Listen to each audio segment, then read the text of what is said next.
very strong in this version of the game. Still has a couple of the weaknesses, but Dapper's been playing this character for quite a while, so let's see how it goes. Yeah, it has, like, you can see the God of Destruction on top of things on that too.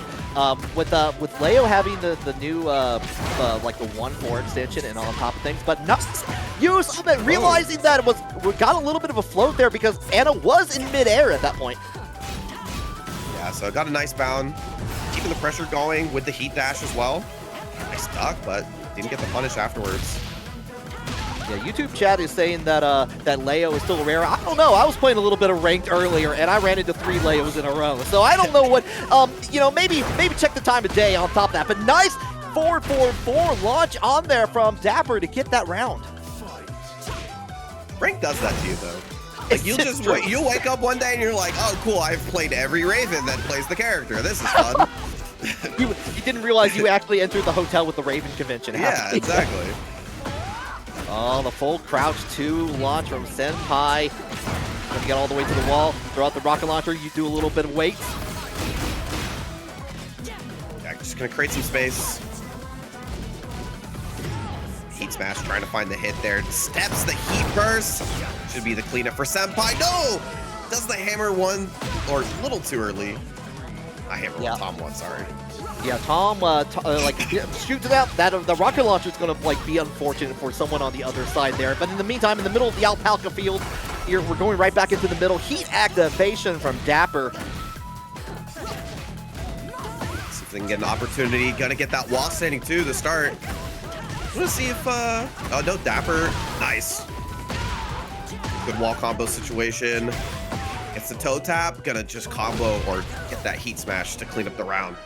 Yeah, I like that scene. It was like if they needed the wall for an extra opportunity there, but just the heat smash in things out there, going to have that potential resource for later. Or for Senpai if they turn things around here. Oh no. Got right underneath that jab. Gonna get the wall splat as well. Combo into the heat burst.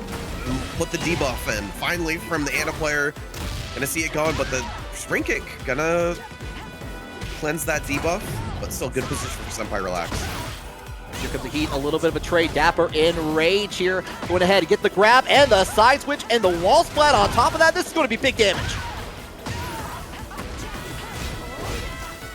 Keep a plus. Pressure continues.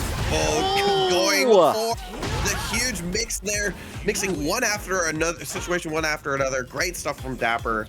Gonna take it the first one. Yeah, having the additional access to tools from the knee on top of things to keep you guessing, especially with when you have a lightning glare on your side, it just equals a bad time for the other player. Yeah, the ability to cancel a bunch of things out of K&K now. The heat smash, being able to cancel from K&K, the having the just improved buttons out of K&K, all of that stuff just really improved the character's pressure on the wall, where the character already had really strong pressure. So I think this character just kind of flows a little bit better. She is they're struggling to figure it out, like to get the hit on people because they still struggle to keep people from stepping on you. But once you do, wall carry is great, wall pressure is great, you just need to find that hit. Yep, and we got a couple hits early on. We're trading things out with a tied health. We're going to get the advantage on Senpai Relax, sending out lovely Tom to bring down the hammer. Dash. Close to the wall though, so going to go to the tornado a little bit early. Gets away with the spring kick. Going to change sides in there. Finishes out the string and going to go with the back three. Firing out the gun a little bit, but we're going in. We're going to a nice little kick in the butt to keep things in gear. It's one of my favorite throws in the game. That's literally one of the first things I did when I got the character. I was like, is there one throw still intact? Okay, good. Slap, bring down the hammer. Nice step on the full crouch down forward one. Kind of a weird off-axis situation, so kept it simple on the combo. Yeah, like that. Just goes into the fall with like the quarter circle 3+4, but we are still getting damage. One more touch is all you need. That KO is going to tie up the rounds in this match. Good awareness from Dapper. Using the right parry for the right situation. Not enough to get close to the wall. Cancels out, but we're going to go break the 1+2. Now back to connects. Oh, doesn't use the lightning glare. Second time that Senpai has gone in for the spring kick. This time Dapper ready, gets the launch, and going to keep up this pressure on the wall. You're at an unusual angle and finally get away with the power crush. A lot of gray health on Senpai's side. No punish on the down four too. There's a couple of things that have gone by. Yeah, gonna get the new extension they got out of KNK4. Used to be their old heat smash out of KNK. Yeah, Leo, one of the few characters that have, still have access to the old heat smash through various other means. Lili being one of the others. We are going through those beat cancels on there. We're going to the wall. Yes, we are. Yeah, that actually reset partway through. Dapper won't mind. Continues the combo. Gets a full crouch down 4-2. Senpai relax. Gonna get them space behind them. The up forward 3. Cancel out. Keep it on the ground. Just goes ahead and get that little ground damage. But we're going to go slide in. And another touch. Oh, it does so much damage, and no more heat for Dapper means it's going to be very hard to recover that health. A little toe tap will take it. Senpai trying to extend the game. Yeah, Dapper was trying to do the extension on the back. We see it happen again. Got knocked down for the problems. And here comes the full crouch 2 from Senpai just to go into the heat activation and take the wall for themselves. Nice read on the power crush there. Oh no. Yeah, I love that. Using the rest of the heat meter, creating some space for Senpai to move. The 4-4-2, not enough. Gonna get one more hit, and Senpai ties it up. Senpai being like order in the court, bringing down that rocket launcher like a gavel. Yeah, that was really clutch. There was a couple of situations that Senpai is showing, right, where they'll just use the rocket launcher to create some space in those weird situations where their back's against the wall and they don't necessarily really want to deal with that pressure, especially we're talking about Leo's wall pressure. It's very good. So yep. I love how Senpai is using their heat meter to alleviate that pressure. Yeah, it just being able to kind of keep that at bay. We saw a little bit of use of earlier on of like the debuff a little bit more too. Like if finding opportunities to get that extra chip damage on top of the debuff here. But we're going into the good arena, heaven arena, whatever you want to call it here, and we're going to go into our last match of the first of 2 here. Counter hit, gets that full wall standing 3 string to confirm, but a big lock here. Gonna carry to the wall. See what we're gonna do for the mix afterwards here. Just ends it with the wine opener. Yeah, forcing the crouch on top of things with the rocket launcher in there just to keep up the pressure on top of things here. Senpai going to take that round, take the lead. I do. I actually really like seeing the wine opener as a wall ender there. Puts you face down. Bad situation to be in. Especially if you don't need it to kill, that'll be a pretty good way to end your combo. A little bit of a trade. Dapper still half the heat to deal with here, but we're going right back into with like Senpai relax rather on that different game for that one. But we're going in with the launch in there from the heat from Dapper. Tried to tornado, but really difficult. Weird hits off the octagon stage. Nice crouch jab. Senpai, oh, big sweep. Gets away from the wall a little bit more. We're going right back in there. Breaks the grab. God. 2. It just has so much range. I felt that from a mile away. That looked like it hurt. 7 seconds on the clock here. Breaking down, trying to get that last little hit. There it is. Tag, you're it. Set point for Senpai. Yeah, just a little down forward 1. Everything's flipped around, but Dapper still has an opportunity here. Breaking out that new BOK 3+4. I like that Dapper interrupted the overhead swing of the rocket launcher on there. Like Senpai's been going for that option a lot here, but we got the size that finishes out the string to get a little bit of damage. But here comes that heat engage, get a little bit of health back on there. Fire away, use that debuff. Oh, it's just gonna be enough. Senpai gonna pull it back in that last round. You're like, oh, we need to really reflect and get to the gym. I think it would maybe be a good wake-up call for all of us. Oh, but Artoreos did very well in that bracket. You saw him with shaking out the money for get everyone to the pepperoni pizza party that happened there on top of things. But we got PhiDX getting things started, evening up that with a nice little back turn combo there with the, gotta love the Cami custom from PhiDX here. Yeah, a rare regular custom on the TNS TA bracket. It's one that kind of makes sense. Gonna get the heat engage and the wall splat to boot as well. I think PhiDX is pretty aware. Oh, I was gonna say doing his best to deal with the sidewall that was imminent, but still takes the round. Extremely aware there. I thought with actually Artoreos for sure was going to hit the wall there, but was just like a little sidestep away, was able to convert the combo and even get the sidestep on that. But we're going right back into it. Going catch with the back turn low on top of things here. Artoreos trying to getting a little bit of hits on the machine gun punches, but we're just still keeping up the pressure from PhiDX. Unfortunately, Artoreos just hasn't had an opportunity to get their offense started. Well, there you go. I said something and it happened.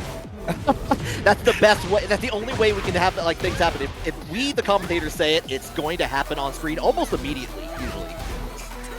That's right. So you heard it here first. Pay me a little bit more on the side. I'll say some good things for you when you're on stream. Oh, we predict the future, just like Artoreos with the heat smash on there, tying it up 1 round. Yeah, that looked grim. It was going to be 2-0, but tying it up, much better position for Artoreos. But gonna get the heat engager after a very nice step from Phi. Yeah, I love that side step. We're gonna keep things plus with the do drop 3+4 there. Get the stomp on. Check those toes. And Phi trying to keep that space away from Bryan, keeping that heat dash as a threat. Artoreos needs to get something started though. There it is. Yep. Just again predicting the future as it happens. You're good. You're good at this. I'm gonna drop my PayPal in chat. If you guys want something good said for you guys when you're on stream, you guys know where to put the money in. Yeah, forget Medify. just PayPal Sammy. Right, I'm just saying, like, there's commentator curse. It goes both ways. Okay, Artoreos 2 up here. Nice little solid. Get the hatchet kicks on the follow-up. We're getting closer to the wall, and we're going to just get that little extension. Yeah, I wasn't even gonna get that nice splat, and that's gonna hurt a lot now that Phi's taking the wall positioning. Feisty rapid into the low. We're going to go right again. Just get a little bit of extra damage. A lot of great health on Artoreos' side. We're going right into the 1-4. Keep it plus with the down forward 3 from PhiDX. Nice. I really love Phi keeping it low on the frame count there, trying to not give Artoreos a heat engager to recover all of that gray life back. And now we're all tied up. I'll try to go in for the forward 4 from Phi. But we get in. Nice hop kick. Yeah, and they're on the short side of the stage, so they're gonna get to the wall. Just short of the combo necessary. Artoreos trying to take advantage. Holding down, finally finds its mark in there, but does manage to get away from the wall. The duck jab from PhiDX doesn't have access to heat anymore, but trying to get in with the wall advantage on there. But we get the wall splat on there afterwards. 2 drop 3. Both players fighting against the wall, getting a tornado again as a check. Oh, Phi taking the wall positioning once again. He is a factor though. Nice block. Oh, the spring kick though, going to get punished from PhiDX. Going to take that 3-2, but that was a very good back and forth between both players. Yeah, both on that game or round 5, both players jockeying for that wall position. It was so important, and kind of giving me a good example on why it's so important, not only to keep your resources to prevent those situations, but also to do your best to take that positioning for your favor. Yeah, there was a moment towards the end, I think it was like when PhiDX got the launch, they were a little bit further away from the wall, and it was really hard to judge based on the camera angle where the wall was actually going. So PhiDX was just being a little bit more conservative there, just to make sure they don't get to the, like if they can get to the wall, if not, like set up for next time. A little bit of a smaller stage going into game 2 here, but still important. Nice step into a hop kick once again. That's been working for Phi. Catching into the down 2 back turn. Oh, but the beautiful duck from PhiDX, and they're going to get the launch and another round in their favor. Yeah, going for mock kick there, I think just understanding Phi's stepping has become really strong, but that was a great duck. It's going to start forcing Artoreos to go for more risky options for tracking, for homing moves. Getting a couple, but the sidestep cancels out of Duke Glide. Like go in, get a little damage, but here comes the big fist of Bryan. Going to go right into the face and into the wall here. Yeah, gonna get a combo off this. No, misses the ender, going for a 4-2 string. Usually we see the up 4 there, or the up 2, I should say. PhiDX has been on point, ready for those side steps at a moment's notice. Got a lot of health back from it, and like going to go in with the follow-up on the low on there, and it's going to be set point for Phi. I was gonna say probably should go into Rage Art just because of a weird sidewall situation, but still takes the round. Set point for Phi. Oh, and there we go, the matter. Going ahead with a big launch on there. Just going to hit with the follow-up in the heat. Puts it out, but no attention. God, once these Lili players get a little bit of a lead on the round count, they always want to Matterhorn. I mean, like every time it's just a little devil on your shoulder. It's like Matterhorn now, Matterhorn now. The Angels also say Matterhorn now, by the way. Do it. Do it. Matterhorn. Oh, make him pay for it. Artoreos with the rage damage to boot. Oh, and I got hit with the rage art at the end there. I was not sure if that was going to fully connect at the very end, but we're going to get that touch. And the round is Artoreos is staying alive. Yeah, definitely still has an opportunity here. Small stage is not bad for Bryan. Does a lot of wall damage. And we're getting closer and closer to the wall for Artoreos here. Has the tornado, goes ahead, spits it out on there. Tries to go set up, and again, these sidesteps and sidewalks from PhiDX have been working to their favor quite a bit. Yeah, one of the benefits of playing Lili, small character, gets around things other characters don't. Big counter hit for Artoreos, ties up the round count, trying to stay alive. Okay, survival point on winner's side versus PhiDX. Who's going to be moving on? Let's get the float, a little bit of caught, but nothing else, unfortunately. But the Matterhorn says hello, home run derby. Oh no. Maybe it's just a little bit tense from the situation. It is getting stressful. Oh no, just waited a little bit too long to try to get that resplat. Unfortunate, a little bit of a sidewalk, but we're going in with a follow-up low on there. Not a perfect, but just enough to get 2-0 over Artoreos to move on. Let's move on back to the tournament here at hand. We got Prophetnoata versus terrorcharge. Okay, yeah, they're like getting right back into it. Fallen Destiny, the Hwoarang coming out to play against Azucena. Gotta say, I like the B-baller Azucena happening here. Yeah, it doesn't even look like she's a part of this game. It's definitely an outfit for a different game, but gonna get the heat engager, gets the ball rolling here. Check with the mid, go down those. Nice little block from terrorcharge here, but we do get like goes to the wall, keeping it plus, keeping it safe. I love the sidestep block there. Left side was open for terrorcharge, and both players recognized it. Running 3-2, does get the follow-up on there afterwards. We're going in for the grab. Good break from Prophet. Peacekeeper, both sidestepping into the background. Good check, but doesn't break the throw.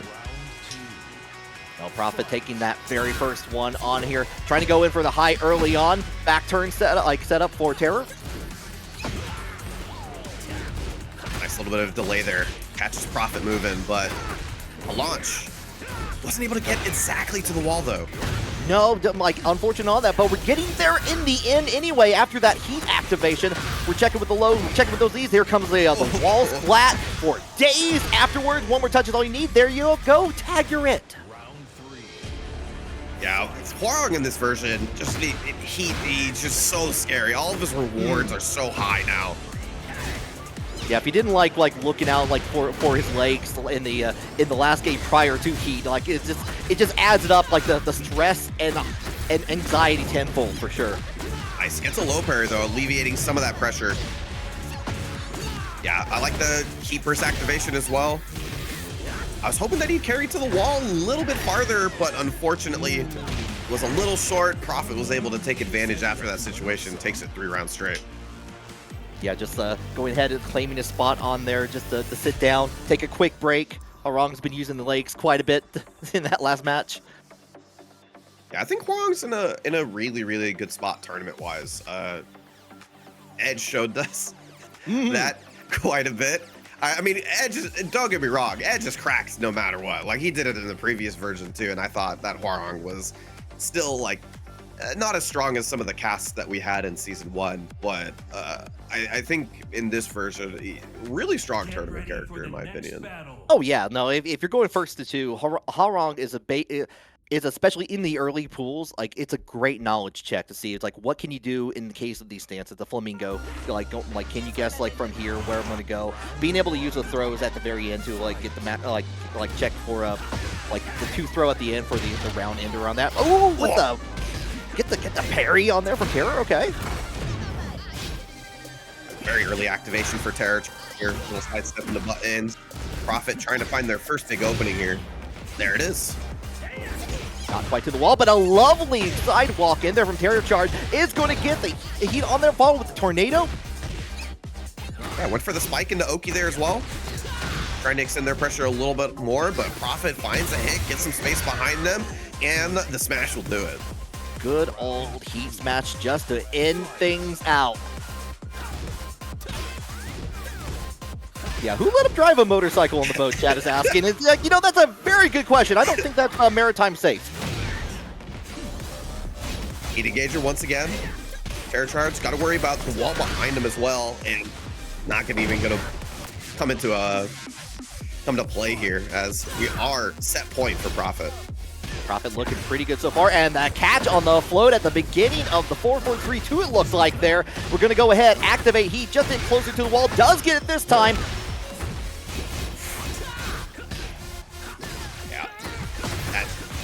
Catching TerrorCharge quite often.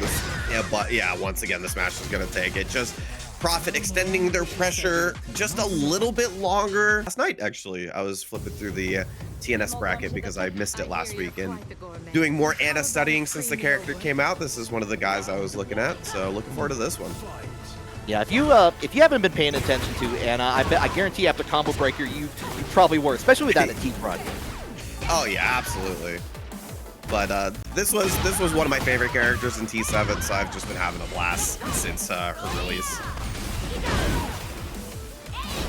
Transitioning into Heaven and Earth, already getting 2 stocks. Nice, good press on that new move that Lidia got in Season 2, but gonna get the punish there. Takes the first one. Yeah, very nice start on there from Unko, just to kind of get things going. We see like with like Ana being able to get away with like a little bit of the like hammer chance and like bringing out Lovely Tom on there afterwards. But we do have the launch in there from Unko, going to go right back to the wall where they wanted it the first time. Go ahead, get that smackdown on their half a life bar gone. Yeah, and I want to note, Unko's already at level 3 Heaven and Earth. That's definitely the goal, but to get to it, round 2 is a huge boon. Oh yeah, that's just extra damage upon damage. Finish off the heat with the last little bit there. Try to look like a sidestep on there afterwards, but we do have the heat dash from Jahiro.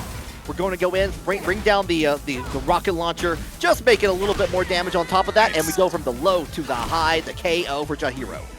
Yeah, good mix there. I would say the job is done for Unko. Got that level 3, so these next 2 rounds are going to be very strong. Especially when you get into that heat, have that extra access to the stance on top of that. But we got the heat activation from Jahiro. Goes in for the low off of Ever Chance. Wasn't able to get the combo sidewalled a little bit. Nice wall action to switch up the situation. Okay, all right, I see you. Like, yeah, took the full advantage on that, went into the low, got a nice counter hit on top of that, 2 up. I love how Jahiro's playing so fast-paced right now. It's not giving Unko an opportunity, but that's a huge counter hit. You just kind of have to play that way. You do not want to get this Lidia started, especially with the 3 stocks on the menu for that, going in from the mid to the low. But we try to get a nice sidestep from Unko. Gets a little bit of a punish, but not too much. Nice throw to beat the transition to Heaven and Earth. Cancels out of the stance, goes right back in. Try to go for the block here. Nice. Going for Wolf 4 there. Season 2, that is buff, does more damage. Once you're in Heaven and Earth 3. Once again. Yep, bring down the hammer. Oh, counter hit. Nice Yeah, little keep damage. it simple. Getting closer and closer to that wall, but we got a counter hit. We're going to try to get away. Heat activation, going to get a little, get the full crouch follow-up on top of things here. Yeah, that was really good. Being able to get to the wall here, Rage damage also adding a factor. The low doing wonders for Jahiro, taking the first game. Yeah, love the use of the hammer chance 2-1 to also kind of extend it, knowing that it's like, okay, this is just enough distance for me to get to the wall and get the follow-ups on top of that. Yeah, generally speaking, like Jahiro was, or I'd say Unko was getting the hits. There was a couple of unfortunate cases, like there was a drop where they did like down forward 3. I think they wanted down forward 3-4 to push to the wall, and unfortunately missed the input or something like that. This character now, Lidia, what she gets having her 3, she gets to re-wall splat with either heat 1+2 or forward 4-3. And it's crazy damage. So when you lose out on that, it really hurts. But Jahiro's doing really well at keeping the pace up and making it really difficult for Unko to figure out what the next step was for him. So I think that speed is definitely a good win con for him. Yeah, being able to change also from like the stance from like kind of guessing between the highs and low. Also, we're going in. We got the cancel out of there in the full crouch in here, and we're seeing more of that happen right now. I like staying on the ground for a second longer, counter hit, but once again, it's that speed. It's making it really difficult. And this time, not even giving Unko an opportunity to get a stock. No, siree. Like, Unko got 2 stocks pretty early on in that last match. Has nothing to deal with at the moment here, but does get the follow-up into the heat engager, get the knockdown into the rage for Jahiro. Yeah, nice low parry. It's a tough round to take back, but definitely opportunity, especially with the way Jahiro's been playing. Yeah, but the spring kick says, no, I want that last little bit of your life. Thank you. I want that dot on my side. Yeah, if we can get to level 3 in this 3rd round, I think Unko will be in a pretty good position. Oh no! 3-2 just whiffing on crouching Anna. That's unfortunate. Indeed on that. Try to go in for the low from Unko, but we go in, get the hop kick from Lidia.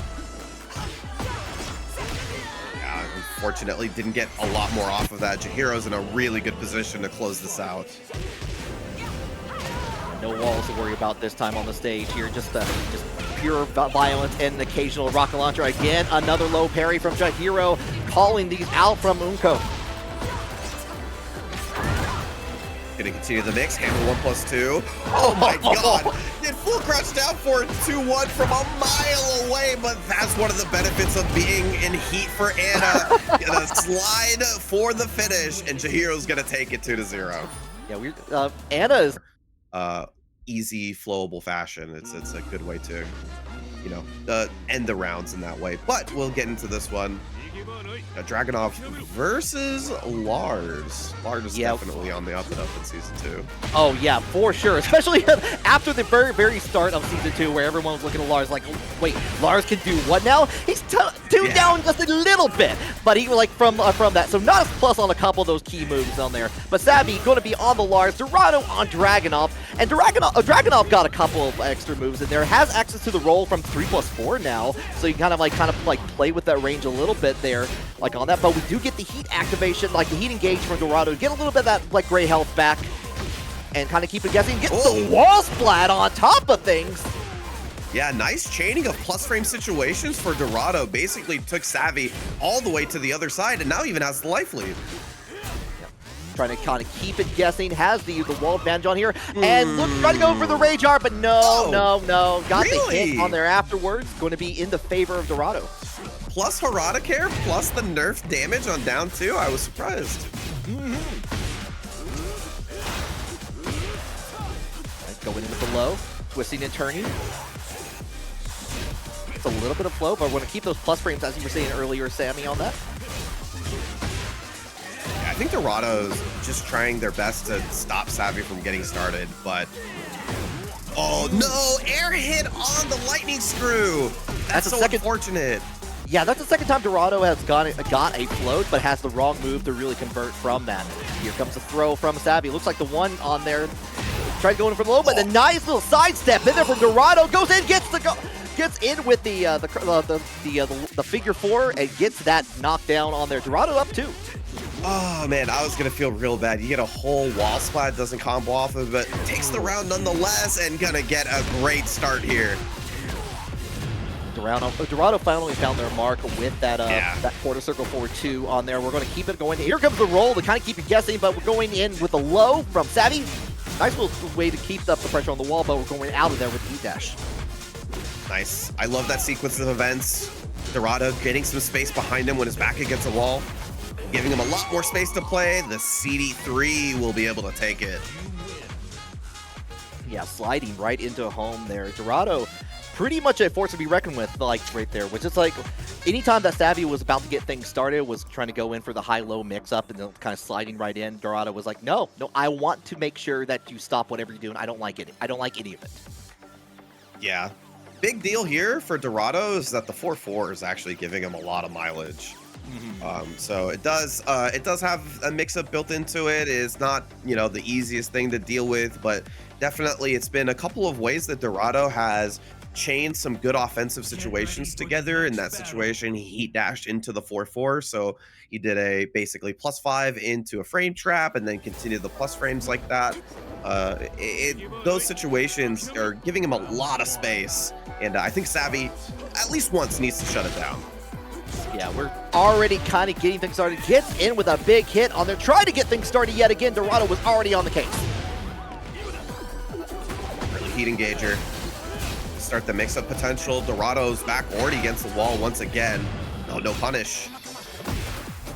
Going in for the down 2, following up with the roll in there, but gets a knockdown on there. Safety going to get the follow-up on there with the grab. Still has the wall, but not for very long, thanks to Dorado again with the heat dash. Nice power crush. Tried to go for the mix there.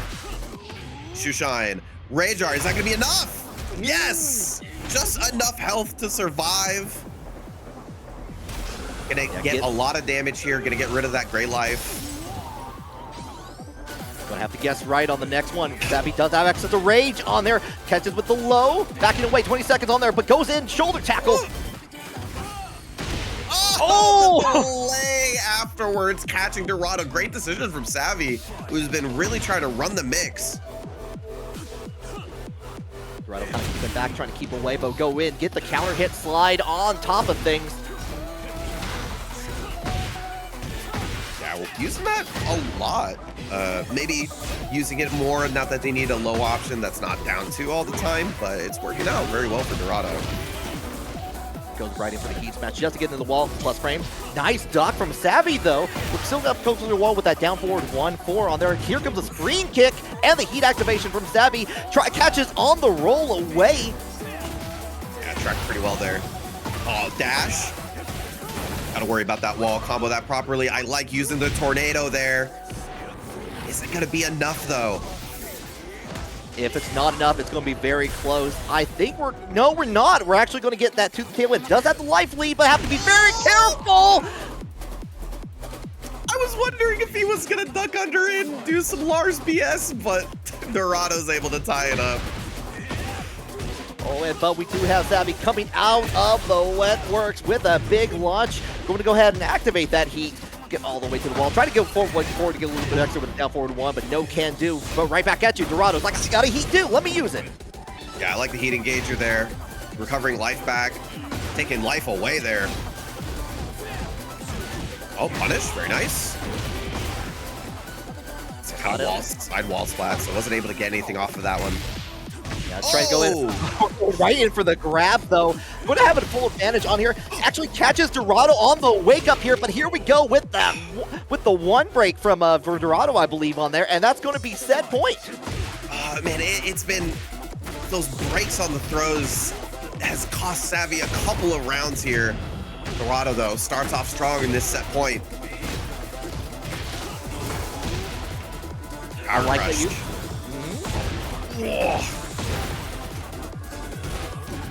Little bit off kilter with the wall there, but we're going in for the figure 4 on there afterwards. Last opportunity, tries to get up, holds down, gets in, hit with the block with the low, but the shoulder tackle yet again. Dorado is going to take it. Yeah, good punishes there. And Dorado, but we're seeing it on TNS week in, week out. Not only from like Jahiro and Senpai Relax, also Shadow as well, who's been repping the character pretty hard. Yeah, we'll see if people can lab it out, figure out what's happening. But in the meantime, we got Soft and Wet with the victor versus TrizzyTheRapper on the Yoshimitsu. Trizzy usually very, very good on the Oki's part of the game for Yoshimitsu, so once he gets started, it really feels like Trizzy takes the round, but Soft and Wet tried to get something started, ran straight into a flash. Gonna need one more? Got to get it. Nice little low to finish things off, getting the party started here. TrizzyTheRapper has been known for their costumes in the past. I'm not exactly sure. I thought it was it's like his Yoshi cosplaying as Bryan for a brief second when I saw it at first. Soft and Wet. First one to get the big launch here. This is a rather small stage as well, so you'll be carried to the wall. Going to go ahead and get the hit on there. We're going in Dragonfly stance. Goes in and gets the grab on top of things here. We're going to get the side switch on top of things.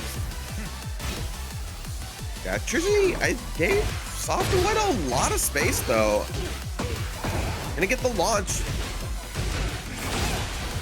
Definitely a good position to be in. Gonna be able to get some wall Oki here. Good position. On the low, yeah, going ahead and use it the down on here, but we get the launch in there from Victor. Both players in rage, and I hear the rage art beginning. Yeah, and that should be it.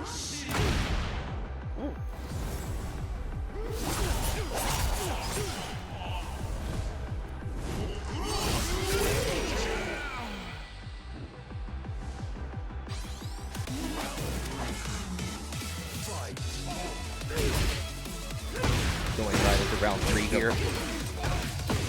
Launch. Yeah, usually bodes pretty well for Trizzy. Put him face down. Oh, second hit. Face down once again. So difficult to deal with your Oki when you're constantly losing your options. And Trizzy takes it 3-0. Like I said, I really do think Trizzy's offense is extremely strong. If I were to give Trizzy a weakness, I'd probably say that it's his defense, but his offense is so good that sometimes it feels like he gets a down 4-2 and he straight up wins the whole set, not even just the game. Yeah, for sure. We saw early on there, got the unsuspecting flash in there on there. Just really good at finding those opportunities, even beyond we saw that a lot, especially in Tekken 7. Go into flash immediately on that. It's a little bit less useful in Tekken 8 and that, but you're finding the use, especially as a combo extender on there. But Trizzy finding those opportunities on defense, no, I want my turn back. Give me. Yeah, definitely one of the core parts of Yoshi as a character is the turn stealing, and that's what makes it so hard to play against.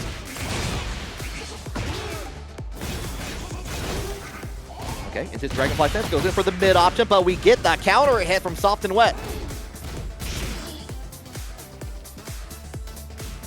Nice.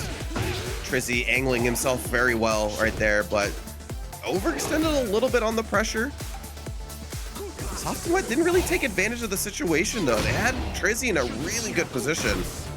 Gets a heat engager. Gonna recover some health, but not before eating a big counter hit. Yeah, who needs the defense when you're ready with the offense on that? Trizzy going to take that first round with a significant life lead. Oh, huge launch here. Get a tornado. Put him face down. Rolls away from the wall, doesn't want to deal with that pressure. I wouldn't want to either here, but here comes the heat dash. You're getting closer and closer to the breakable wall. Yeah, Trizzy dashing Soft and Wet towards the wall. Once again, trying to angle themselves properly to keep Soft and Wet with his back against the wall and not finding an opportunity to alleviate that pressure. Trizzy is now on set point. Try to get the launch in there. Nice little punish from Soft, but we get away from it. Go ahead and activate heat. Spin to win a little bit. Keep the pressure on the wall. Going right back into the lows yet again. Yeah, Soft and Wet looking for the option out of Dragonfly. Didn't see it, and Trizzy extending his pressure, but that is the heat used and didn't get a lot of Soft and Wet's health bar. So there is a good situation for Soft and Wet here, especially after the launch. Big opportunity on that launch in there. Go ahead, get that wall damage on top of things, and actually get the re-wall splat. That's going to be the round after this hit. Very nice. Yeah, definitely needed something like that. I feel like Trizzy didn't get enough value out of his heat meter that time. Gave Soft and Wet a good opportunity to finally put a dot on the board. cancels out of the heat, realized it's too far away, didn't like get a punish, but we're going right back in, trying to keep the return with the heat dash.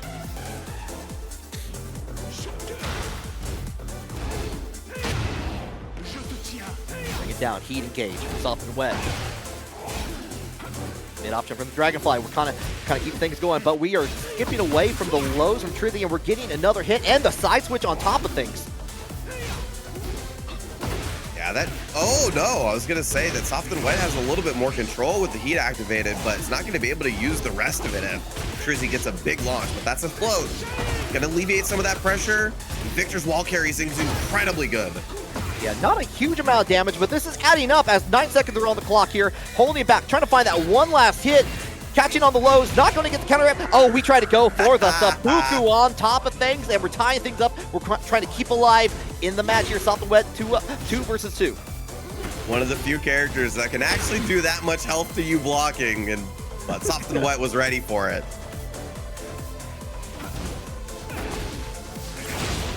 Trying to match Trizzy on the steps on here, but getting hit on the low, getting pushed over to the wall yet again.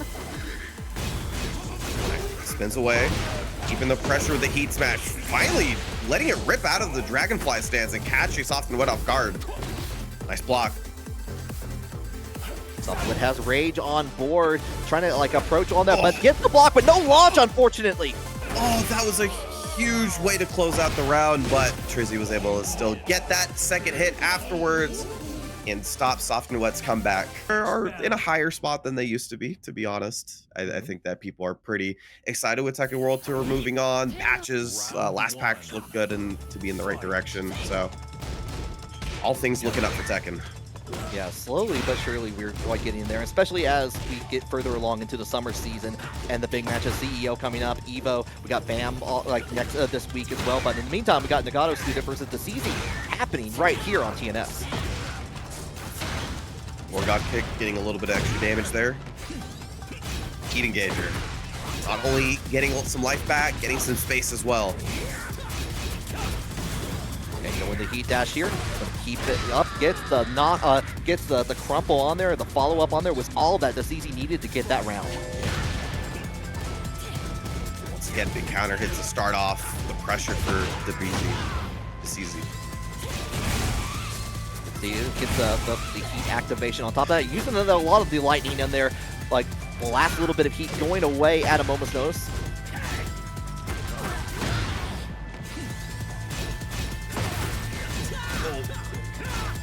Nice duck, but didn't get a punish on it. Wasn't able to stop the pressure.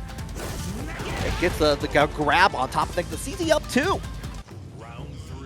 It's good for you to get that duck, obviously, but you really need to stop Hwoarang from his constant pressure. Those reads are really important. Yeah, we're seeing Nagato go into a lot of the mids from Senpai. From Sentai's stance on there, trying to get the follow-up, but we're going to get the wall pressure going here, but we got that 2 grab coming in from Decezy, going to cake the wall slide and the wall splat on top of that heat engage.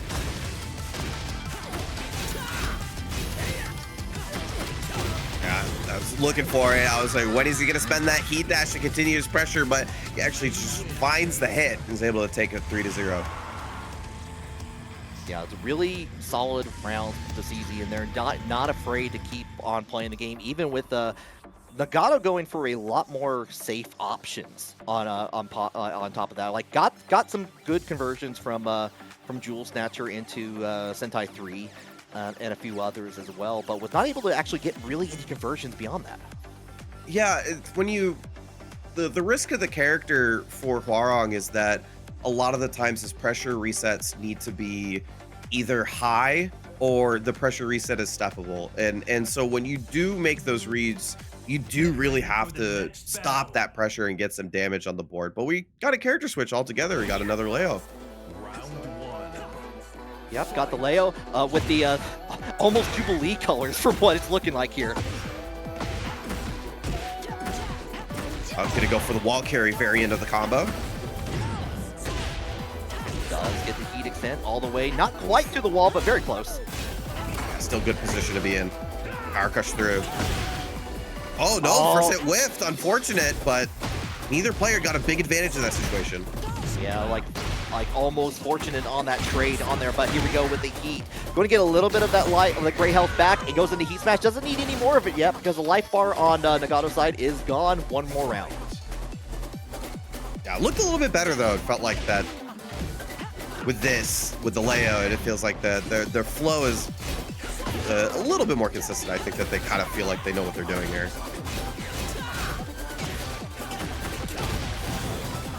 Enough time. Hera had the last little bit of heat on top of that to go into the heat dash, get a little bit of extra damage on here. But the sidestep from Decezy going to like make some effort. But we're using a lot more of that 3+4 new move from Leo just to get a little bit of extra damage, but not enough to get anything for that set point for Decezy.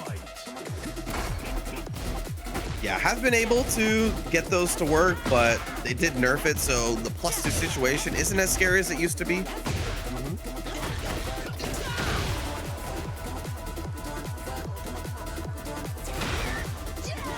Kind of using the range, but sidestep doesn't get the conversion though. Yeah, unfortunate. But still a great read on that 4-4-2. Get the Decezy, tried to go for the face down with the back 3, but I need one more to do it. Yeah, a little low is going to do the trick.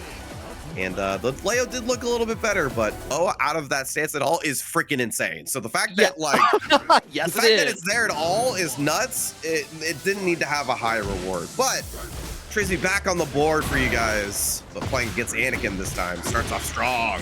Yeah, what's insane is that we have Anakin here for another TNS. It's been a while, I believe, on that. But we have Trizzy coming also back on here. Anakin, of course, on the Jack. And we go ahead and get the nice break on there from Trizzy. Going to the heat burst there, keeping the pressure going. Nice block, no punish. Gonna do it, simple down forward 1. Anakin first on the board. Oi!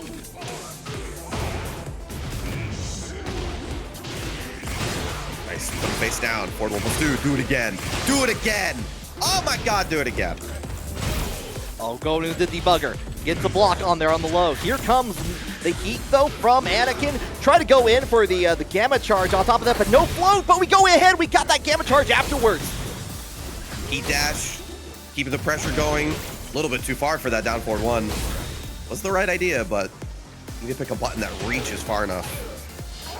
Yeah. Oh, got the Dragonfly grab on top of things. Trizzy going to take a round.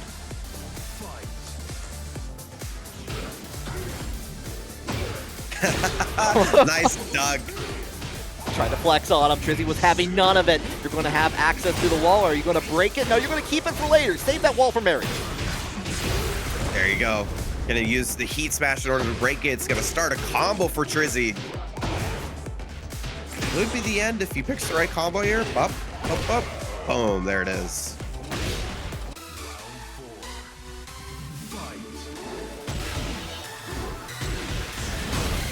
Wind making a little bit of noise here, but we have enough time for Trizzy to activate the heat and get a nice hit on top of things here. Going all the way to the wall, spin a little bit to win. There you go. Good reactions. Heat dashes that one. Trying to keep the pressure going.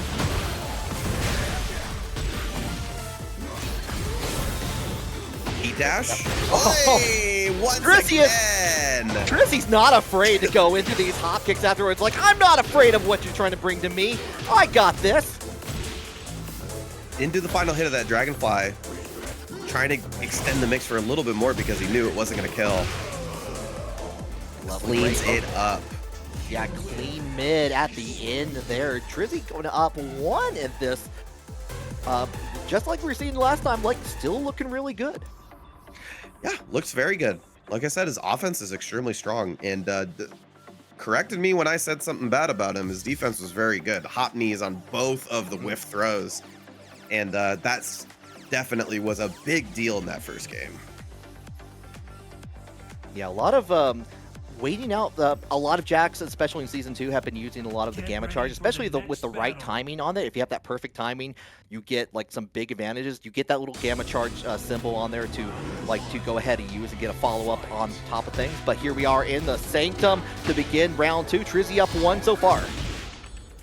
Got the the punish. Early heat heat activation for Trizzy, definitely a part of his game plan. Using that heat to get an early lead, but did not work this time as Anakin starts out. Heat still intact, life lead. Good thing for Jack, obviously, to poke out the rest of this round. I like the option, like Trizzy won't try to go into the flash. Anakin just goes into the heat to get the activation and takes that round away with a significant life lead.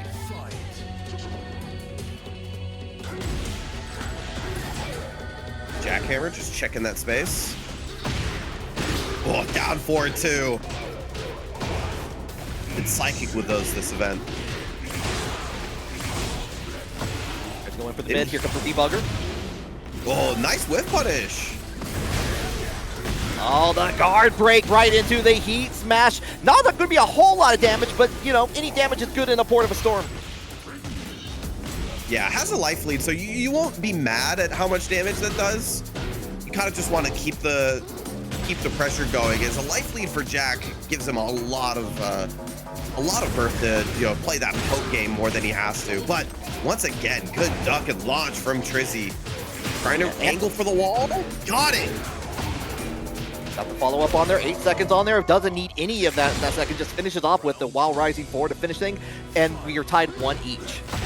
It was a really nice little sidestep to the right to angle better for the combo, and it was important to get that wall splat and finish the round. Gets a little bit of a flex on there. Gets a grab. We are getting the pile driver on top of things here. Already half of that life bar gone. Just gonna go ahead and get a little bit of low, and a almost prophetic launch on there from Anakin. Going to use to make some noise to get a combo extension all the way to the wall. Spin that. That is the hallmark of a good Jack player, the psychic down forward too. Even harder in this game that it lost some range. But that was a skill that Anakin had all throughout Tekken 7, well, all the Tekken games that he played. The tornado on here just to get enough to the wall. What throw to that life bar on? Anakin in rage. Having to deal with these lows here.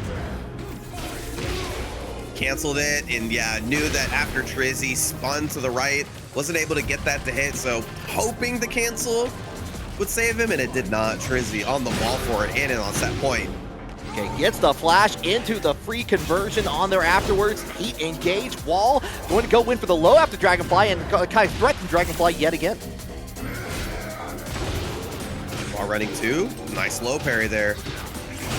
Anakin was trying to create some space behind him, but Trizzy, oh no, that's gonna be big damage. Oh no. I think he thought maybe he was gonna get to the wall. You usually see a different ender there. Doesn't hit the low. All too far away and no follow-up on there. But again, these hot kicks from Trizzy going to get all the way to the wall. Last opportunity to make things happen here, and we're going right into the kicks after Trizzy is going to be moving on in the bracket. There's still opportunity in there, but in the meantime, we got ourselves Trunkiez versus Joe Budden coming to the stage.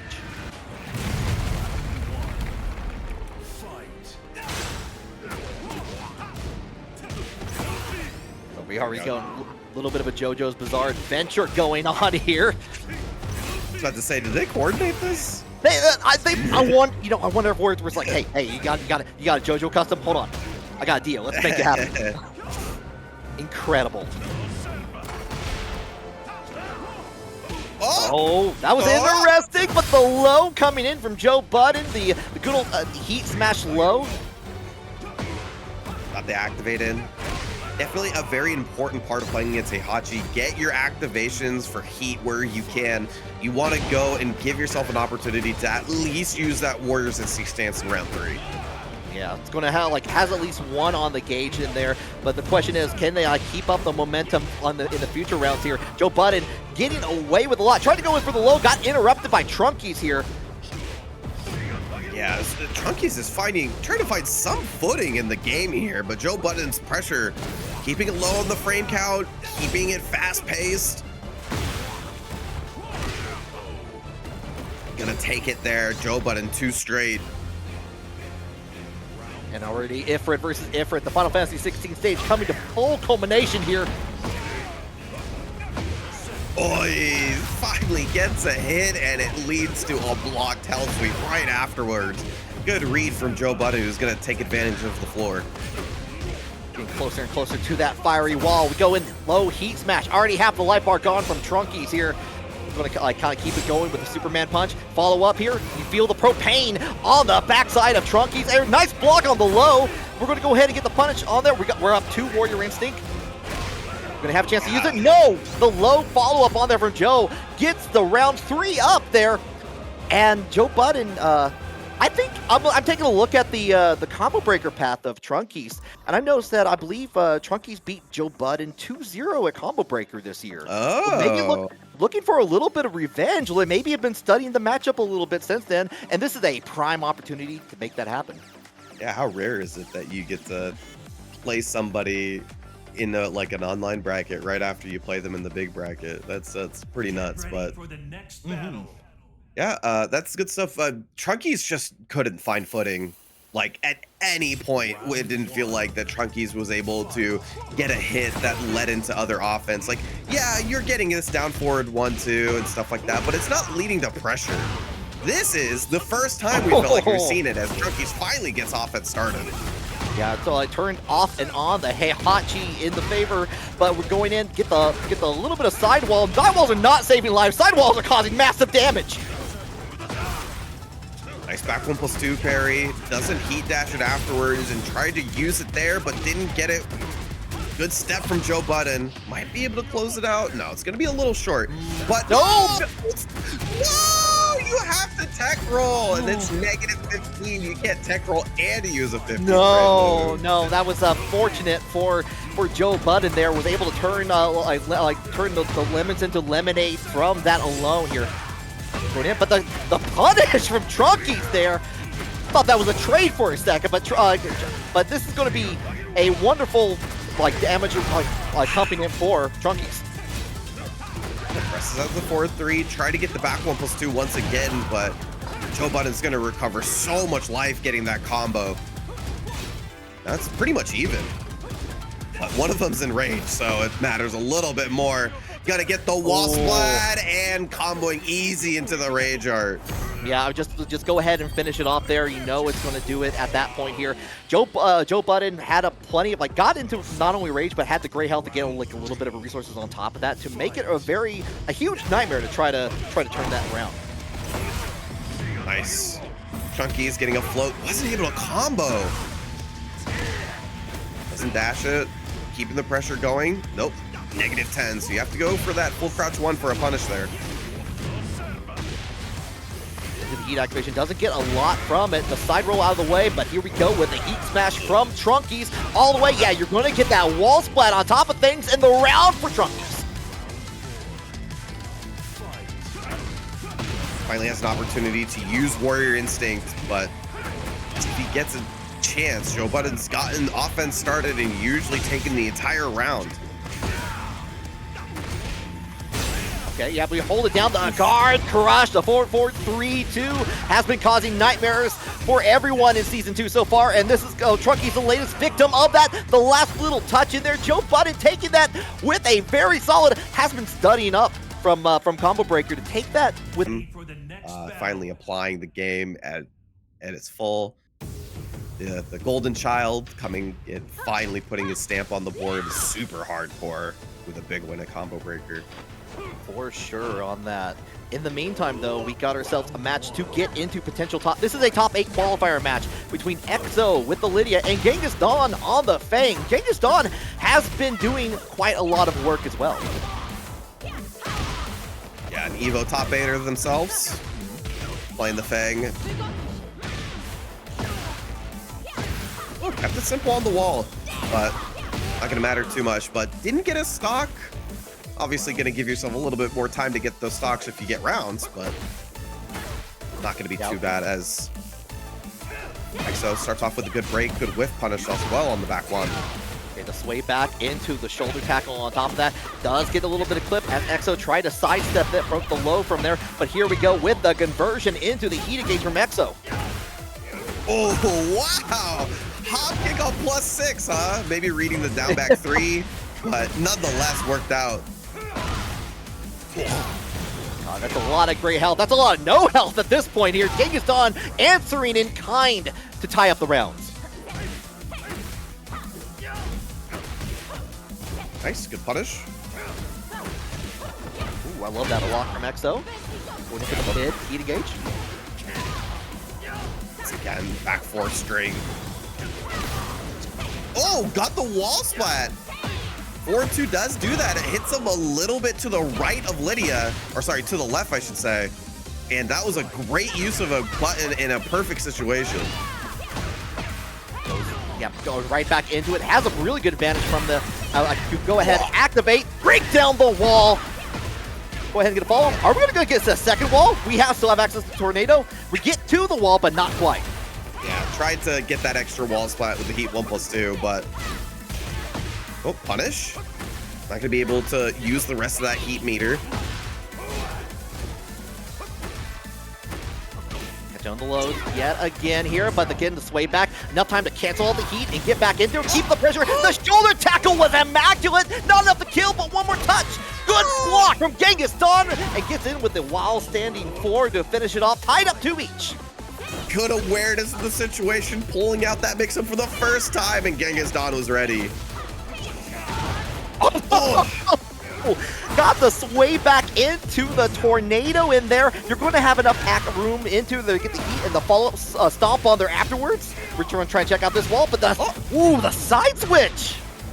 I like comboing into the heat burst there. Gonna get the level 3 huge damage, even with the truncated combo.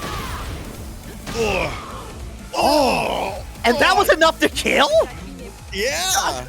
I'm telling you, dude, this character gets into Heaven and Earth 3, she will dump damage. Yeah,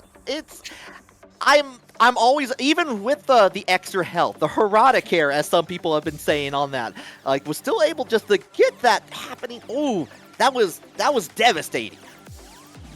She does so much damage now. Like, I cannot stress, so many more moves got Heaven and Earth scaling, and then a bunch of moves got Heaven and Earth properties at level 3. So it's like Wolf 4. Wolf 4 now only knocks down at Heaven and Earth 3, but in a trade-off, it now scales with Heaven and Earth. So it doesn't, and what it gives you like +8 or something if it doesn't knock down. So it's not like it's bad either. Like it's really, really good.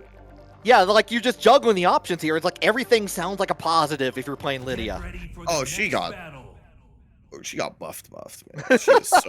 She is so good. That's why I really think that playing for getting 3 stocks in the first 2 rounds is like optimal.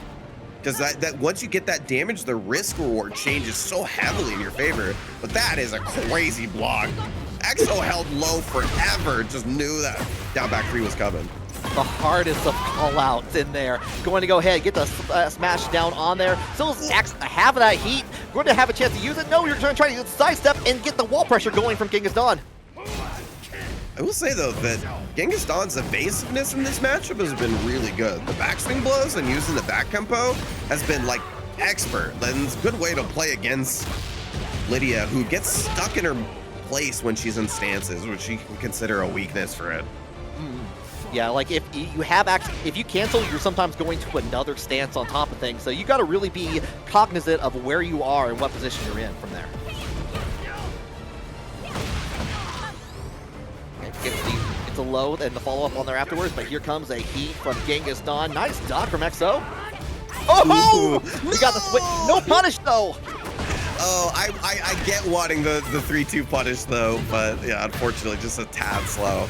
Yeah, flew too close to the sun, but doesn't look too bad here. We're still getting the Mercury at the very least. Genghis Dawn enraged, but one more touch is all you need. Yeah, the follow-up on there. That's to tie up the rounds yet again. Go perfect quarter forward 2-string? I don't know if you know that input. It's stupid. It's double quarter circle forward, back, forward, forward. It's dumb. It's a dumb input. I don't like it. Oh yeah, it's one of those like you have like there's like the perfect option on there. Yeah. Yeah. PhiDX coming out to help the Final Fantasy summon. Oh, the hop kick from Lidia. Gonna finish it off. 2 up. EXO looking really good right now to get into the top 8. This character's so hype. Oh, that was clean. Yeah, EXO's been getting these counter hit down back threes, leading to a lot of good damage. EXO's been playing this character for quite some time, especially in Season 1, and was doing some really good work at TNS before in the past, but has just gone all like up-tempo with Season 2. Good confirm. Ooh, good check on the full charge.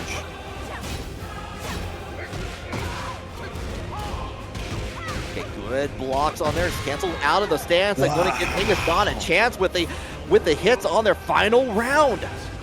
I can't believe he pressed after 1-2-2. That's crazy. I mean, that's just a good read that he knew EXO was going to cancel, so you might as well go for something. Checks with the lows here. Going to go like a Lidia, a low of the own here. Try to go in for the like the hammer punch.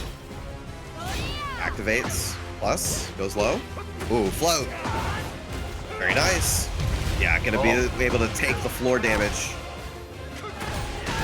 Swelling up, and so is the damage on here. EXO has Rage Action. Good break. 27 seconds left on here. A little bit of a touch here. And there it is. Genghis going to tie it up 1-1. Good offensive sequence there towards the end. This is a huge stage once you get into this part of the Final Fantasy stage. It's way bigger than, it's like one of the top like 3 or 4 biggest stages in the game. So once you get here, you have to recognize that you're very likely to not get to the wall. And you saw a lot of Genghis Khan's routing was actually with that in mind. Yeah, it's especially when like if you're looking out to have PhiDX help you out early on and get into that stage early, you can really play that to your advantage. But we got ourselves a smaller stage here, a very explosive one coming out to play. The underground arena, the very red one, the red light of it.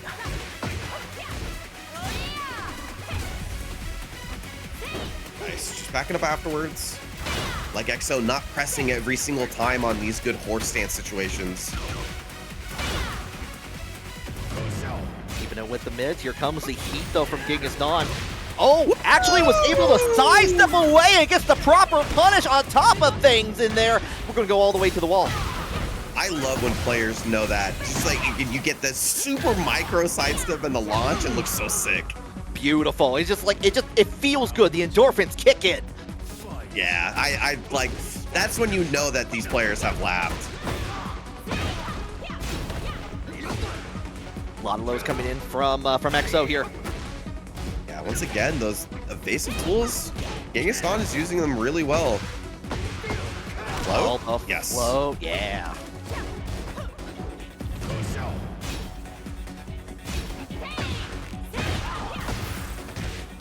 Okay, so nice. Launch from EXO here. We're gonna get back in the middle, activate that heat. Yeah, getting the stock raise here, see if he can get one more stock going. Kind of the only thing I really wanted out of EXO is maybe a little bit more focus on the stock, but nonetheless, still on set point. Yeah, beautiful low block in there just to get into set point.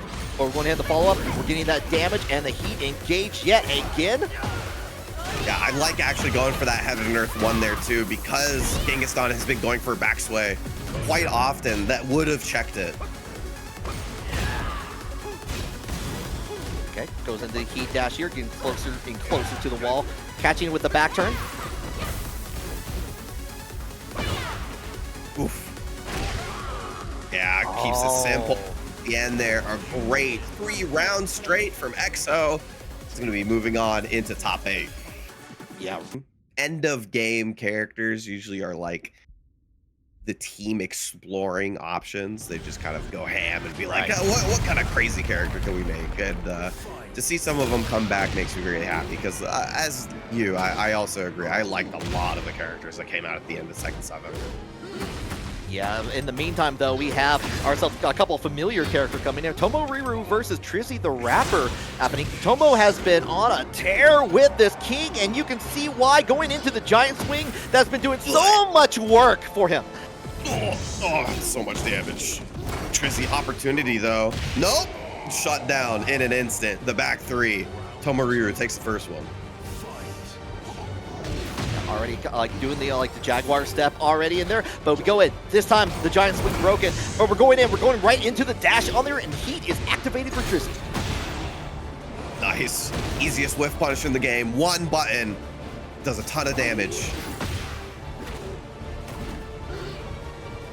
Right back at it, like, oh, we want to spin on there, but it doesn't matter. The Lariat, yeah, the Lariat coming in. That was nearly a perfect in there, and we're already in the big stage here, letting the Ifrits fight each other.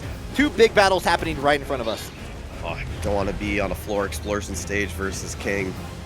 As Trizzy, you're going to be wanting to take that away as soon as possible. Okay, get the good, nice break on there, but here we go, cancels out of Dragonfly. This time the hop that was working so well for Trizzy against Anakin does get blocked, and the punish on there, we get that crouch grab on top of that big explosion. Oh, there it is. So many options for Tomohiro to choose from to take that floor explosion away from Trizzy. Goes for the Oki situation. Okay, going in for the Giant Swing again and getting broken, but here we go, big drop kick on that. This time, Trizzy finding it out, getting the float on there into the tornado. Has a chance to really get things kind of turned around here, but just going right into the rage and probably rethinking what is Tomo doing that Trizzy's getting hit on. You know, I don't know if I agree with this. You have a long way back, and the rage damage could certainly help. And it's not like he had a lot of white life to go through. He's not mitigating a lot of damage. Yeah, that might have been kind of ruined it here. It's going to get the launch, but you're not going to have enough time there because the rage, you would have had the rage art at least to pause the timer there, and unfortunately didn't have it afterwards. Tomo taking the first match. Yeah, I can maybe get trying to take a breather for a moment, but in that moment, I think that using the rage a little early was gave him a tougher time to make a comeback, in my opinion.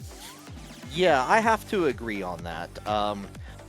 It especially if you kept a hold of the rage and got the launch on there, you would have had a chance to really pause it as you got more damage and have at least one shot to turn things around to get the round for their favor.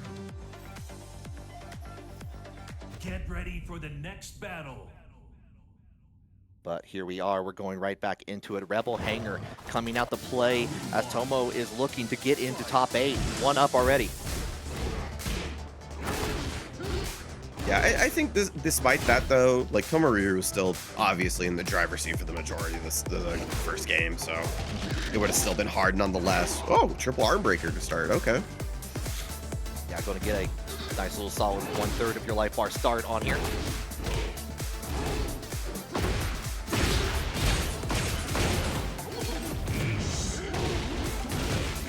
Boom, put him face down.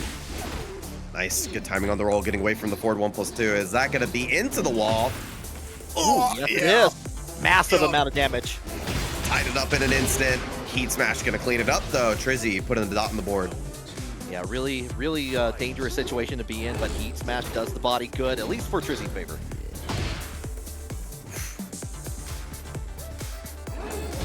See Tomohiro adjusting for the stage, trying to keep the positioning in his favor, and it leads him to a launch. There's a float, I should say. Oh, big damage one more time. No, stopped in his tracks. Yeah, the call out with that. Going to go ahead. Doesn't get the follow-up on the flash here, but we're going to apply Pogo into the low. No punish from Tomo, though.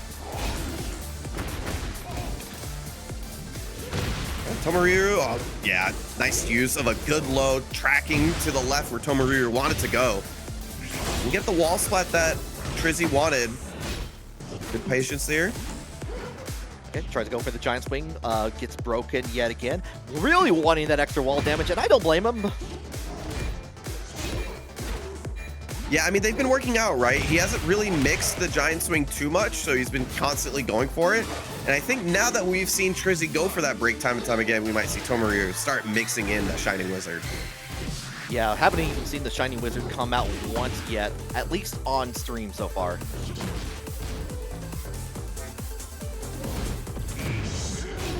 Jaguar hook. Trying to check Trizzy's movement. Good way to close the gap as well. Okay, heat dash, pressure of the wall. Get the push away though. Trizzy kind of keeping away. Does get a little bit of a light hit. Sobot gets the time to activate. Not gonna get a lot of use out of this heat meter, and that was a fantastically timed hop knee right before the heat was gonna expire, so he wanted to use it for something towards the end. But Tomo does get the grab on there on top of that, like in the midair. Tomo in that rage and gets a hop kick of their own to turn things around. Just go ahead and use the rage art just to make sure the dotted line is signed. Tomoru was still able to close it out after a really good play from Trizzy. I thought that was going to be it, but Tomoru may try to make it 2-0, not give him another chance. Oh, round start. Big launch. Hurts to look at, hurts to see, but Tomo is feeling good after that. Goes in, gets the RKO out of nowhere into the heat smash, also out of nowhere. That's a perfect and a set point for Tomo. All of a sudden, the game has flipped on a dime. Felt like it was all Trizzy in this game too until a minute later. Yeah, looked like Trizzy was like cutting down the tree slowly but surely, but Tomo was like, you know what? Let me just rip it from the roots. Look at the situation, just run up, little low. Once again, getting the heat smash to work out, huge damage. Gonna need one more. The Jaguar Hammer, nice duck. Doesn't No get the conversion. combo though. Gets into the low. Every one of these hits here, oh, no punish. I was gonna say, every one of these hits, we're covering Trizzy a little bit of health to work with. Once again, Jaguar Hammer, delay on the second hit will do it. Tomoru takes it 3 back. Doesn't give Trizzy another game to play with, and we'll take it to Battle. In the meantime, though, yeah, so Decezy versus Senpai, relax on the beach. There's no time to relax here. It's only time for fight. Round 1. Fight. Yeah, we'll see how this one goes. Anna's not the best defense. Yeah, but was able to get the parry on there. A little bit of extra damage on the full crouch follow-up.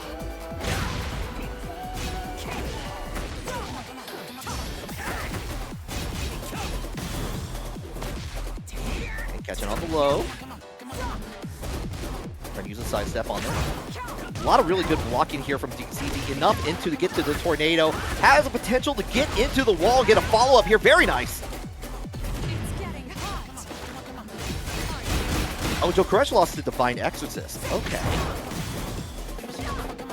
Okay. Neutral from nice. Oh, I was gonna say, maybe just combo into rage. Yeah, it doesn't need it.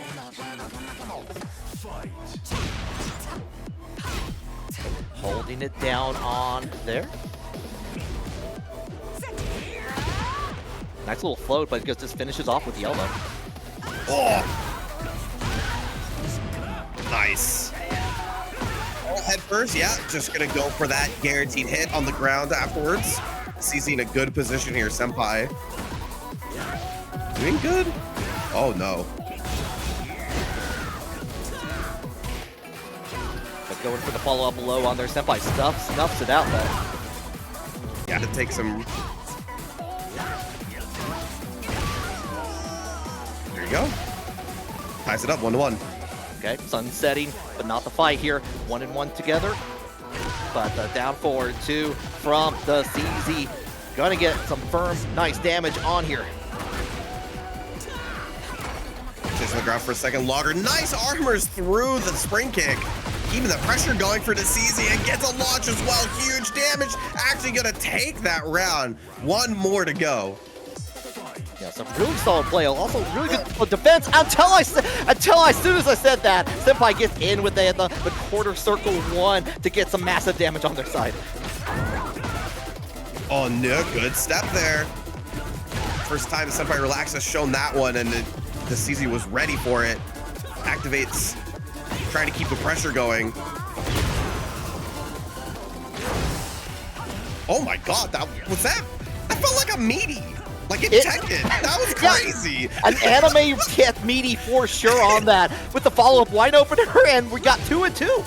That was nuts. Can she do that? Is that a thing I should be considering? There's been more and more reasons to consider Anna to this day. Trying to go for the wine opener, but with punish. No, not the actual punish from Decezy. Tried to activate he, but got snuffed out again from Senpai Relax. The 4-3-3. Always a good way to start pressure. Oh, nice duck. Wasn't able to get anything afterwards. A little bit of a sidestep. Head in the hop. Oof. Dash towards the wall. Nice. Gonna get the wall ender as well. Keep the pressure. Huge low parry. Huge. Not able to. Also going to be able to combo into heat burst. Get a lot of life back because you're in that mode. That actually made Senpai survive for a second longer and gets the down 4-2. The full crouch down 4-2, I should say. Straight into the rage art. And that was it. That's how important that low parry was. It saved the entire game for Senpai Relax. Yeah, it not only gave Senpai Relax an option in there to finish it out, cancel out, begin the mix-up game with like Hammer Chance and Lovely Tom on there, but also was able to get kind of mix up the pressure and get those firm hits in there afterwards with the rage to finish out things on their side. It's definitely something you have to consider when you're playing. If you have a lot of life, comboing into your heat burst early, even if it's not optimal, can give you a lot of life back because you recover more gray life on hit when you're in heat mode. Yeah. Seeing that right there, like even he dropped the combo, but it didn't matter. He recovered so much life in those 3 or 4 hits that he got to play the game for another hit longer. Yeah, and that, especially with the additional health that Season 2 gives you at this point, is incredibly critical. As we go back into the dojo here with the walls that are so very breakable here, getting the away from the lows from Hwoarang, but the side step into the down 4-2 to begin things anew.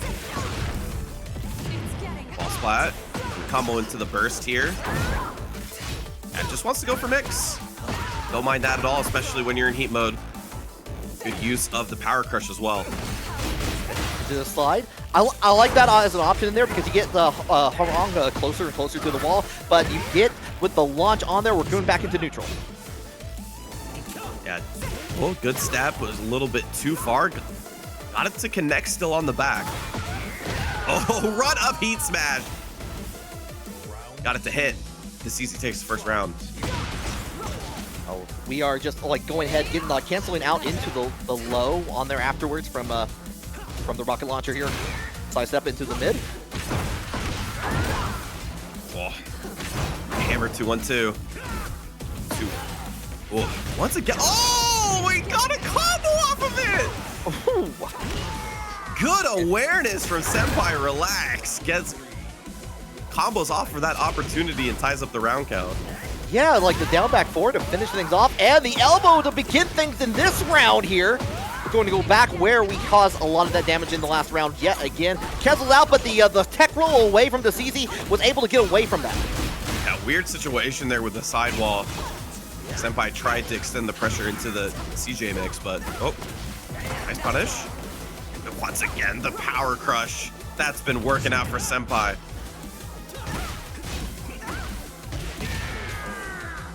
Happy to finish off with the one more hit, and that's going to be set point for Senpai Relax. Yeah, Decezy feels like he's still in it, but it's been the momentum from Senpai Relax that's carried him through a couple of rounds here. Yeah, Senpai Relax snuffed out that with the duck jab, trying to stop it, but he's still stuck to the wall, trying to get away with these little lows here. Goes for the power crush.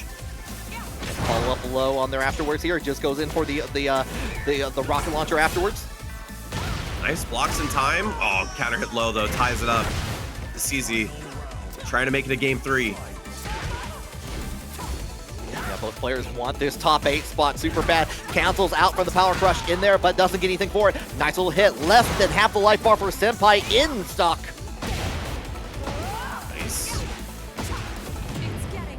Combo into the heat burst here. I like that. Opting to go for the debuff in there just in case you get extra damage. It already went away because of the heat activation, but a lot of damage on that one hit into the heat smash. Is that enough with that wall? No, it's not. But the follow-up is, and Senpai Relax is going to move on into top 8. she not get a combo off of wall break? Yeah, especially when you're starting out, it's really important for you to get a lot of tournament matches. So redemption bracket being able to give you a couple more is very nice. As we get into this one, Anakin versus Chris on the Clive. Yeah, definitely love seeing RV Chris's Clive throughout. Since this character came out, has been doing a lot of work. But the nice block from on the Phoenix step low, but using the parry in there just to get a little bit of damage. But Anakin is in firm control. A little bit of a delay on the get up. Doesn't confirm the sidestep 2-1. Anakin will take advantage.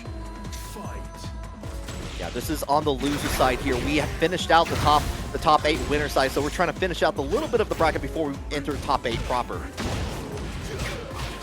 Nice. Low parry here. See how he wants to end it. Just gonna go for Zantetsuken meter here. Get over here. Yeah, nice backdash, getting away from the throw. Oh, didn't get the punish. A little bit delayed there. Second hit. I like the delay on top of that, but here we go with the Gamma Charge in there from Anakin. Nice, armors through it. Gonna take that time to activate. Chris trying to keep the distance a little bit. Here comes the guard crush into the immediate heat smash on there. Oh, pick it up, very nice. That's gonna be the rest of the time for Chris's meter.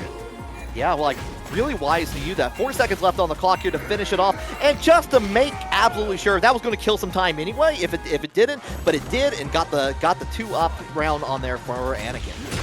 And a good check from Anakin on the 4-2-2 as well.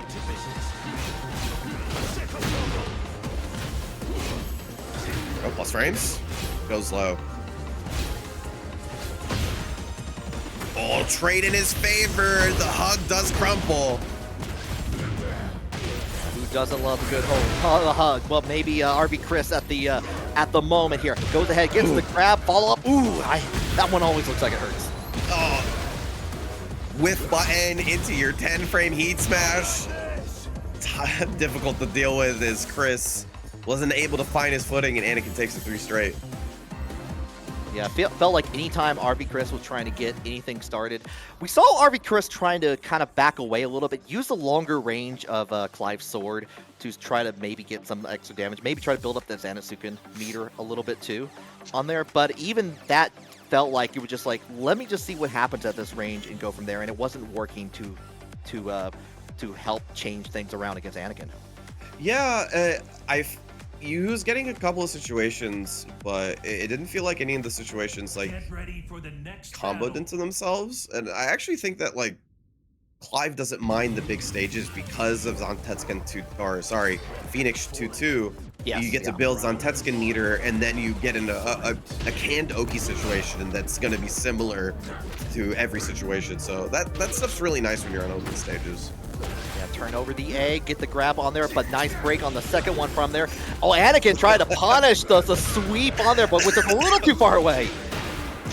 That was really funny. Whiff punish, the whiff punish, the whiff punish. Everybody whiffing. But we go, and we're planting a little bit of seeds. RB Crest is enraged. Not anymore, because got hit with the trade. Anakin up 1. Yeah, closing that gap with the jackhammer. Very nice. Go for the mid off in the spin.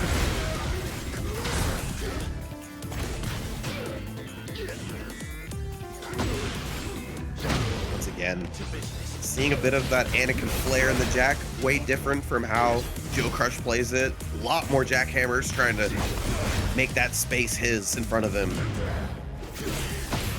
Whoa, very nice whip punish. Oh no, couldn't adjust the combo properly though.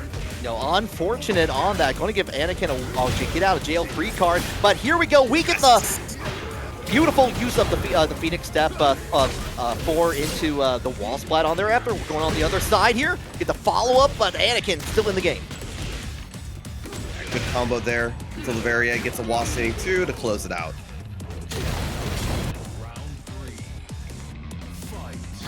The jackhammer is going to be pretty important, especially against a character like Clive, who does have that great range you were talking about.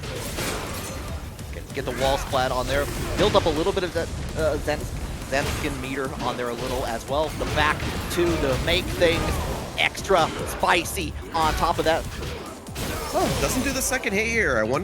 I actually don't know if I've seen that before, and I wonder if it gives you better frame advantage. I'm not quite sure on that, actually. I was like, also looked like because it was in the corner, wanted to make sure with the sweep just to get a little bit of extra damage on top of that. RB Chris in a good position to make it a 1-to-1 game here. Oh. Checks the grab before it's active. 1-1. One time you can pretty much ignore that mix, but oh no.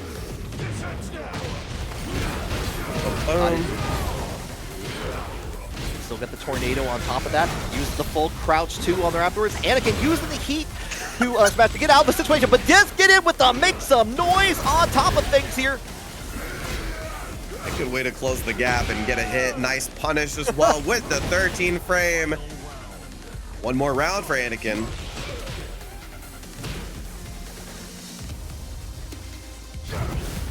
Down 1+2, doesn't make its mark, going to give a chance on there, but 1+2, you know, if first you don't succeed, go into heat engage with the 1+2 again. Yeah, not bad to throw again, considering it's a safe mid. And the combo off it, pulls off the wall. Good adjustment from Chris on the combo. Nice, stand on the ground for a second longer to avoid that command grab.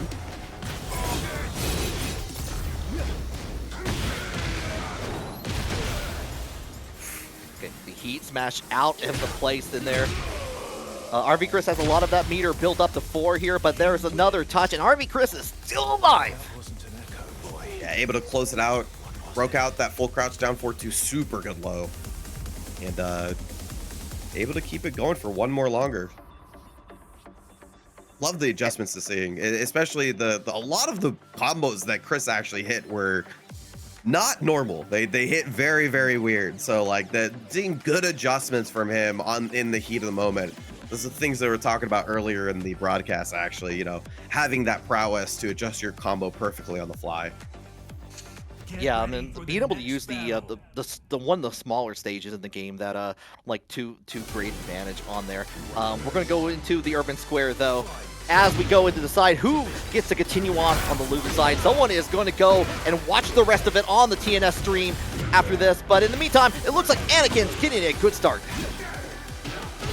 Nice sidestep away from the 4-2.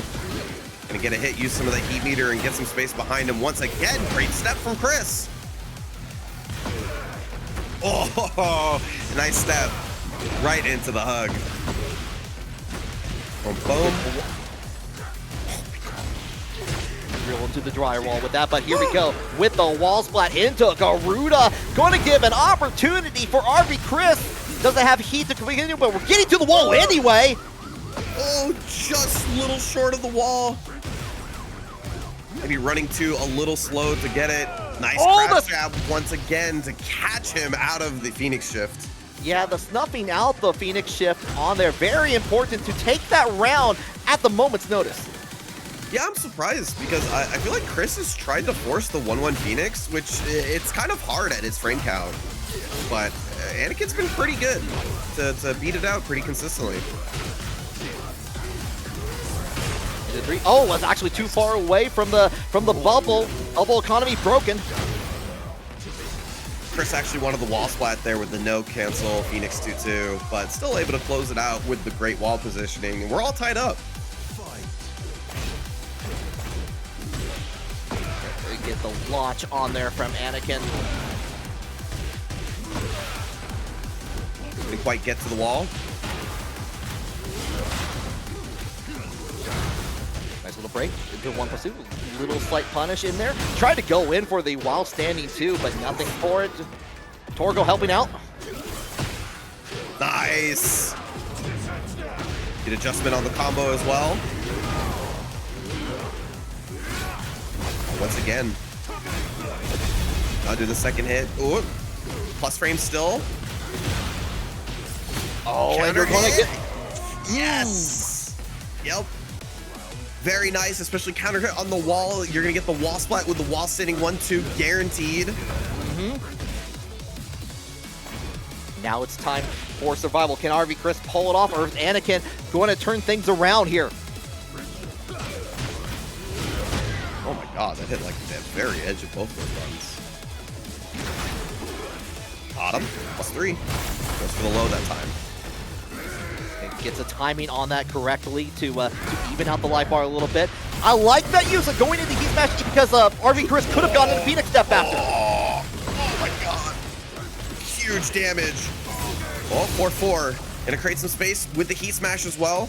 Build some Zuntetskin meter. Gets the hit. Doesn't cancel it this time. Cancels it that time. Oh! Oh, I was gonna say maybe he would be able to float for a tornado with the down back 1 on hit if he inputted it, but still able to close it out and we're going to continue down that path. We got ourselves our first top 8 match here. Joe Budden versus XO. Nice. Kind of confirm early on. The thing I'm looking forward to is seeing whether Joe Budden will keep that sort of quick pace going and whether XO can deal with it. It'll be good versus Lidia, who wants to get offense started with usually something a little higher on the frame count, but see if Joe Budden gives her that opportunity. XO's been doing a really good job of this movement, kind of keeping away from a lot of players when they know one strike, and we see a little bit of that happening against Joe Budden. The sidestep into the launch, though. They're going to get the first round for XO. Yeah, able to get a stock as well. So starting off strong there on the heaven and earth. Good use already of that down forward 1 has been checking Joe Budden's movement to the right.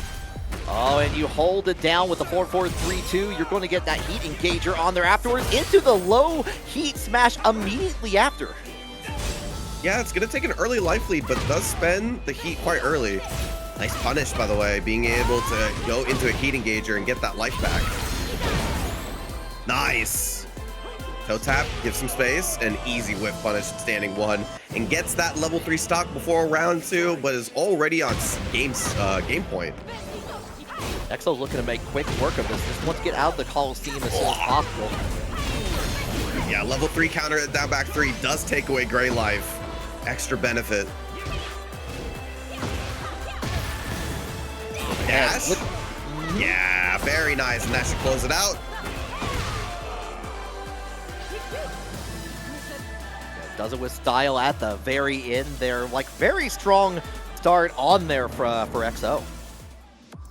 Yeah, I mean, I really think that once you get that level 3 early on, it gives you such a big bonus to the game. And being able to do stuff like that counter hit down back 3, taking gray life, it makes it harder to make those comebacks. You see how many times gray life becomes a factor in making comebacks in this game. And when you have a character that can take it away from more than just a throw, it can scare a lot of people. So we'll see. XO, very strong first game. It's time for Joe Budden to get something started for himself. We keep having random encounters with this Phoenix stage all evening, and we're just going to have another one right here. Joe Budden was doing some really good work against Trunkiez on the stage, though. So let's see if that continues that momentum. Once again, using the majority of Joe Budden's heat fairly quickly in the match. Oh my god, oh, the wall splat and a great combo to boot. Joe Budden finally puts himself on the board and does not hesitate to key charge. No, keeping true to the tempo that they put on that last match as well here. Oh, we go at XO, getting the heat engaged. Already using a lot of that heat resource just from the start, but does get a stock in on their end. There's a lot of good tracking tools at +6 for Lidia, so that's a great read, the mini sidestep right on the 4-4-2. Spins Lidia like a record. But here we go into the heat dash. That's going to be another round for Joe Budden. It's just as quickly as XO took 2, so did Joe Budden. We're already on the final stage. Immediately back right into it. This is where XO was feeling very comfortable on the Coliseum on the longer stage here, so this may play to their advantage. Up 4-3, gonna go round there, go for mix. Nice, gets that level 3 going. Takes the round very nicely. Once again, Joe Budden tried to step to the right where XO's been putting a lot of really good down forward ones. A lot of early defense in there from XO here, holding down the fort here with the low.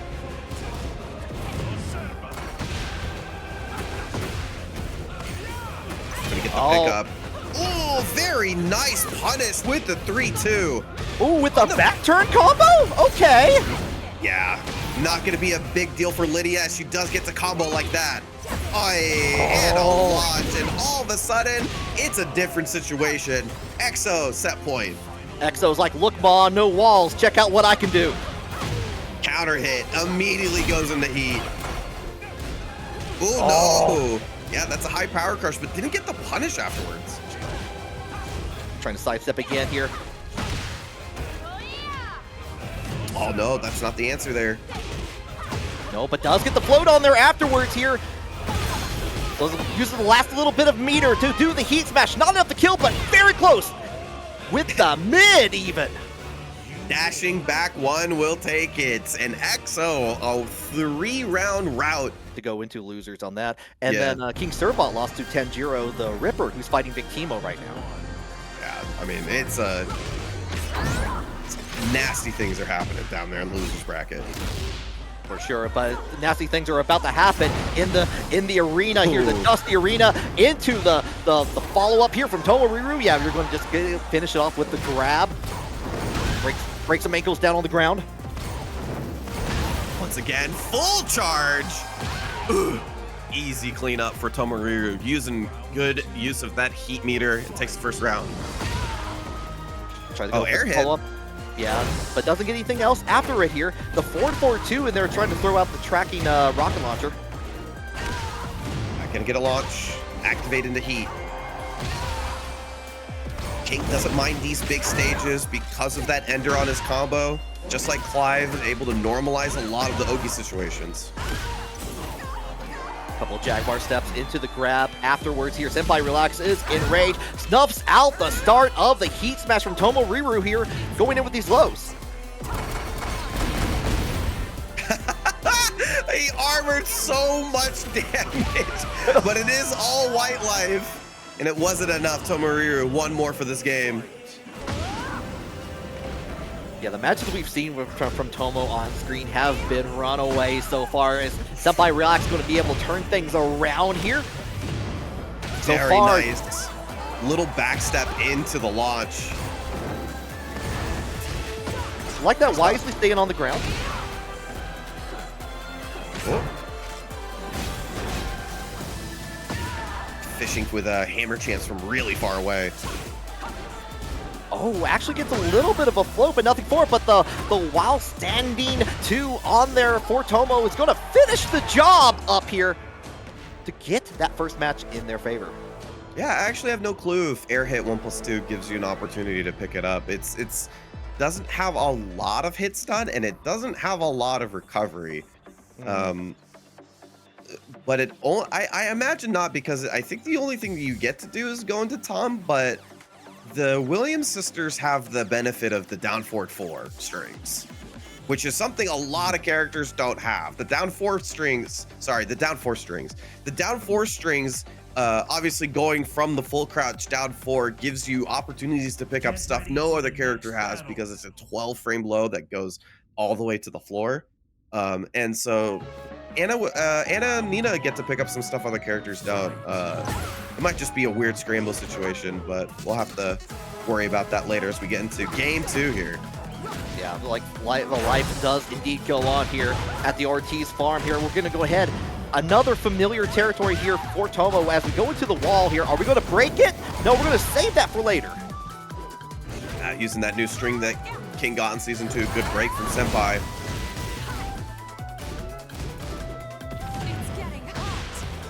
Has enough time to activate heat. Get the trade. Oh, the wall splat! No! I think the balcony break would have been a better idea just to normalize the combo. It was a weird situation with how high quarter 4-1 splatted. Yeah, like it definitely looked like that's definitely a safety concern on the stage.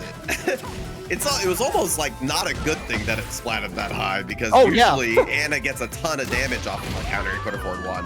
But a Shining Wizard finally shows its head after a couple of giant swings, and we'll take the round. Testing things out with the quarter circle 1. DDT. Oi! Let's see if we take the balcony this time. No, once again, keeping it for the Oki. Oh my god, the drop kick. Yeah, if you stay down on the ground, that drop kick is going to touch you on that. And the hammer chance finishes out the string. didn't get it to work out, and very nice placed. Back one. Senpai looking for using the last bit of their heat meter and not going to get the chance. Set point.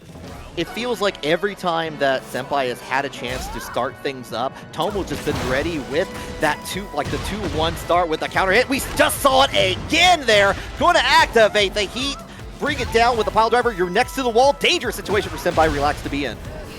There it is. Finally getting the balcony to break in his advantage. DDT. Not going to break the floor, but puts him in a good situation.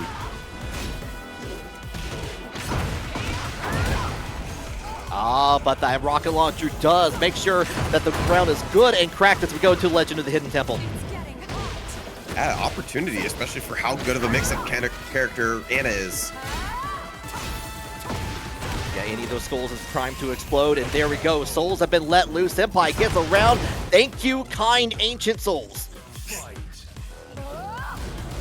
The extra threat of mid-low versus Anna in stance. Very scary when the wall has an explosion behind you.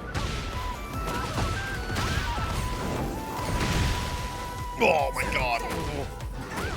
A lot of great health built up, but doesn't even matter at this point here. Going to get down with the low, keep down the roll away from Senpai just to get the wall advantage on there and gets it back, and another explosion. Nice. I think that's probably what Senpai Relax wanted the last time. Yeah. To break the wall with down forward 1-2-4. Out, but nice duck from Senpai here. A lot of great health on Tomo's side, but the side switch on the 1+2 break, and they're going to give Tomo a chance to get it back a little bit of that health and take the lead. Oh my god, that got to the wall. That did. Oh my goodness. 9 seconds, 7 seconds. Yeah, it was kind of a low splat though, so I don't think Tomohiro wanted to commit to anything. Wine opener. Oh, I got lows of my own. It wasn't enough. The alley kicks in there at the last ditch reach on there. Going to tie it up 2-2. Senpai trying to survive on the winner side. Tomo trying to finish this off here. Nice giant swing. Counter hit once again. After the giant sweep, this is a great start for Tomohiro. Okay, the block on there, no punish. Oh, yeah, that's a great punish. See if you can get the right combo though. Small stages can make that weird, and he does. Tomohiro gonna be your other person in winners finals. Okay, looking very strong. Short amount of time is a testament to their dedication to this game. Yeah, I think definitely, you know, I'm not gonna lie, like I'm amongst the people who really didn't like the direction that Season 2 originally went through, but now I'm hopeful, and I'm looking forward to it. But top 8 continuing for y'all. We'll see who continues to move on, as this is the last chance for these two. We got Decezy versus Trizzy. Okay, the names that rhyme, and they're doing the time right now on here. Going to, like, kind of getting the backdash on top of that heat activation for Decezy. Oh, doesn't get the whiff punish on the Peacekeeper, but Decezy's going to be the one able to use the rest of his meter. Decezy trying to match on the side steps like as Trizzy tries to adjust here. We're just moving sideways throughout the stage here, but the nice little hit at the end there going to determine the round for Decezy. Looking for a big launch there with the just frame. Counter hit.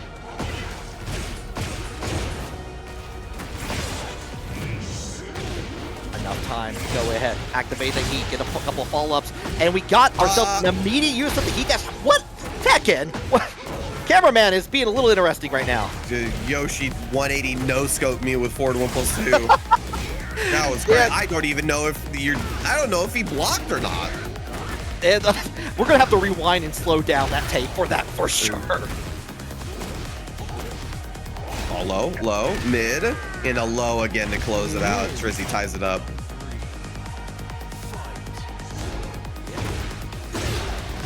Into the hop kick after the flash on here. We're going all the way to the wall after this tornado here. Oh, didn't get the bound that he wanted. Yeah, which unfortunately maybe a little too low at that point here, but it's going to give Decezy a chance to get away from the wall, but not from this heat smash.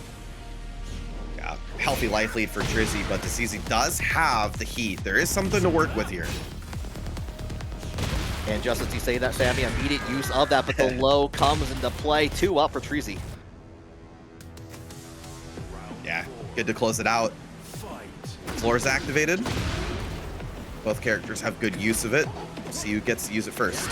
Okay, nice break, and we get the hit on there. Tries to go in for heat afterwards, but misses on the follow-up here. But we do have the access to the wall. Nice duck from Decezy. I was gonna say, needs to take the floor away from Trizzy. You don't want that one time you don't break Rainbow throw to be the time that he gets a combo off of it. Yeah, it never feels good when you realize you had the opportunity and you get hit by the resource instead.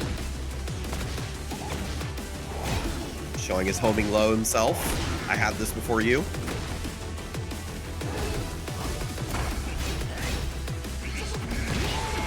Oh, why? You didn't even need to do all that. You know, you just had a round to play with, bro. Just throws it out at the very end there. Wow. Trizzy trying to make a statement right now.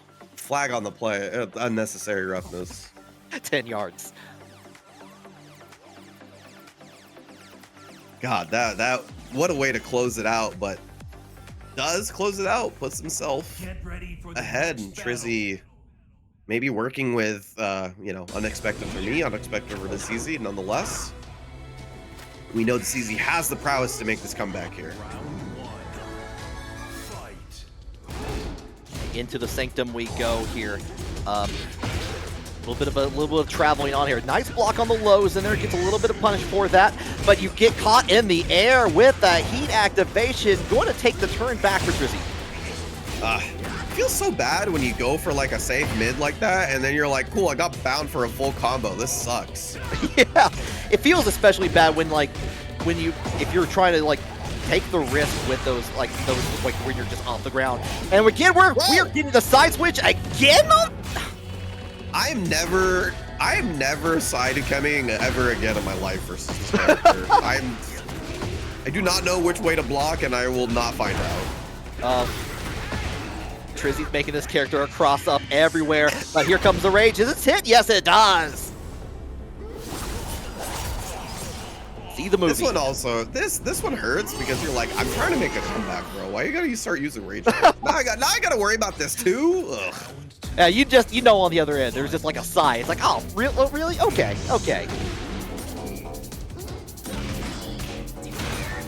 Nice use of the backdash from the CZ in there just to get through with the tracking mid. Gets away from the flash, get a little bit of punish. Yeah, it happens so fast. It's gotta be on the ball when you want to whip punish flash. Back. Ooh. No follow-up on there. Still healthy lead for Decezy. Yeah, gonna be able to close it out. Very nice. Man, still had a little bit of heat to work with just in case if things got a little antsy there. Good round start from Trizzy. Gonna be able to make this situation again. Blocked it that time? Tell me which way you blocked, bro. I'd like to hear that.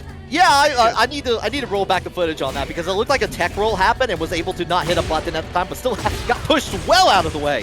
I was like, you tech rolled left still after eating a 180 no scope like 3 times in a row. Brave soul, but found the block. I mean, you know, maybe if you can do it twice in a row, it won't be as scary.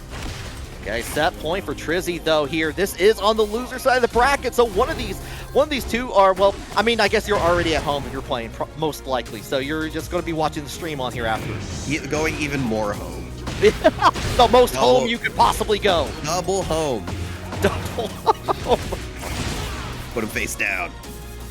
Didn't do it that time. All right, delayed it a little bit. Okay. Okay, nice side step from Trizzy. Gets away on the double, gets in Dragunov. A little bit of a trade, like fortunate for Trizzy, but the launch, that is not fortunate at all. Yeah, it's big. Gonna be able to combo into heat burst and recover some of that gray life back, giving Decezy a healthy lead. A little bit of wall splat, but it kept pulling all the way. Oh, had that duck, but not the launch on there afterwards. Decezy still in the game. Yeah, have to be on the ball with that. A lot of Hwoarang strings are like that. The highs don't have a lot of recovery. Going for the load, gets snuffed out by Trizzy.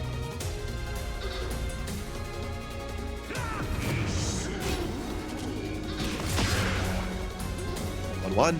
Stays on the ground for a second longer, avoiding the Oki. Coming down, but we get the follow-up on here. The twisting turn away. Hold on. What? He power crushed through the forward 1+2. But backwards.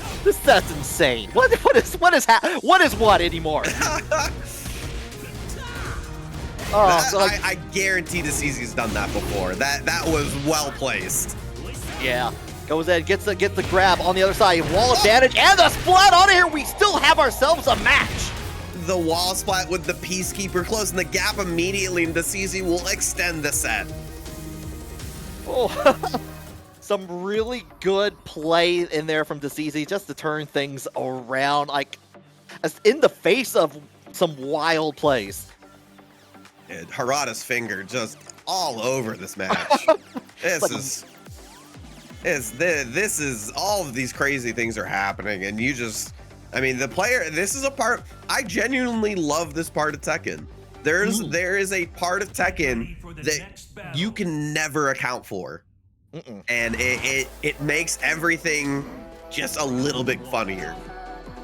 Yeah, it's this is the part where it's like the Monty Python foot coming down at unsuspecting moments. Yeah, exactly. Slightly bigger stage. In these stages, positioning is so important. Gotta know which way you're going, what combo is necessary. They go into the helicopter tour.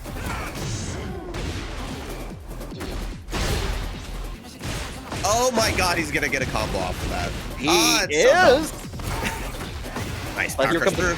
Yep, nice use of that. Decezy has a lot of gray health to maybe turn things around on here, but Trizzy kind of keeping back, waiting for the proper moment.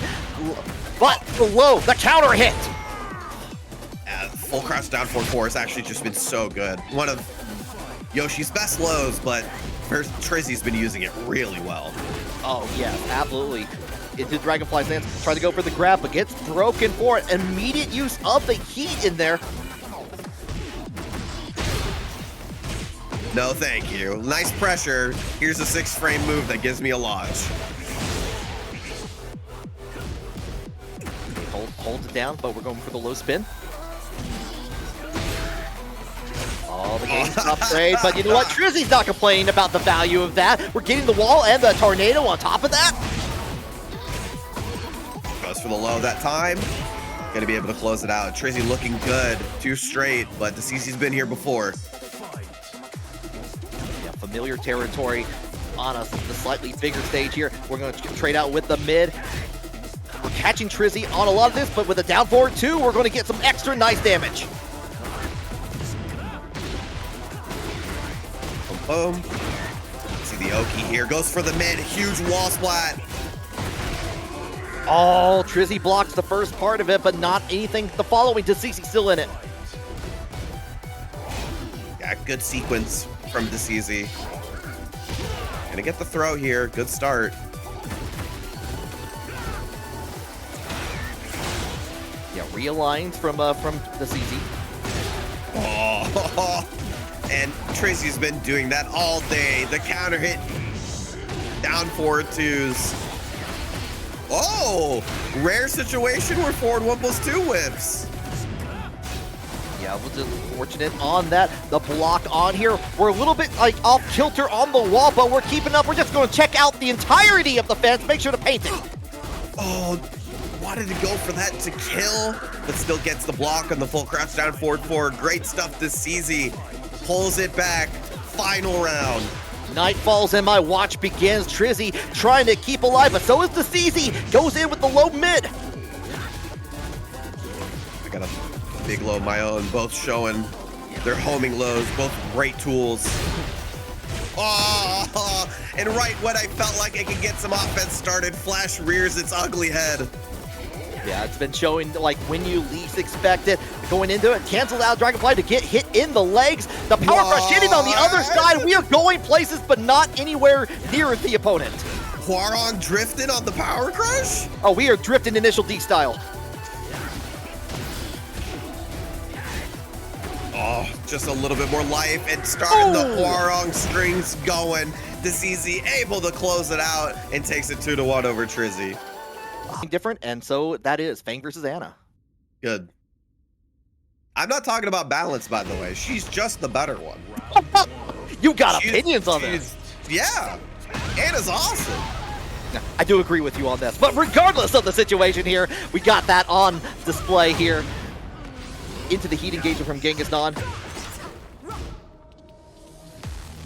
Nice, get some space. Trying to find that opportunity. Genghis Khan using a bit of the meter to try to force a mix-up, but ball behind Victimo.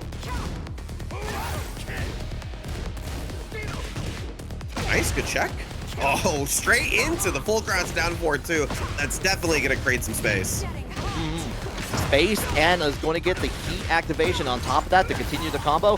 Cancels out of the rocket launcher into the low to finish the job. And that's why this character always has a chance. Mix-up threat is so deadly. Oh, we are trading early on. We want to make sure we want to get the first hit. Nice whip punch for the 4-2. Goes ahead and get the quick push away on that with the mid. Has been checking that back 4 crouch dash mix really well. Genghis Khan gets a big launch here. Pressure. Oh, tried to go in for the low yet again. Got stuck. 4-4-2 plus frames. One more and lets the second hit rip on the quarter 4-2-1. Floor is lava now. Floor is exceptional lava. We're going in right in for the launch. Down 4-2 to begin things from Victimo and use that floor to great advantage. Nice. Good adjustment on the combo.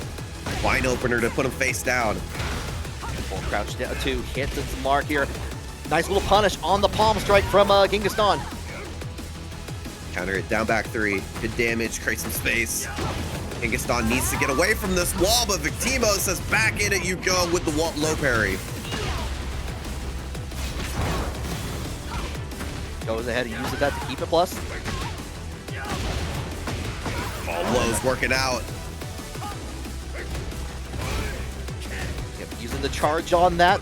Trying to keep it at bay. Nice block from Victimo, but the sway back does make its mark. The kip up says a little bit of damage. We're right back at you. Genghis Khan still in the game. I can't believe he did it 2 times in a row. What a monster. If at first you don't succeed, do it again.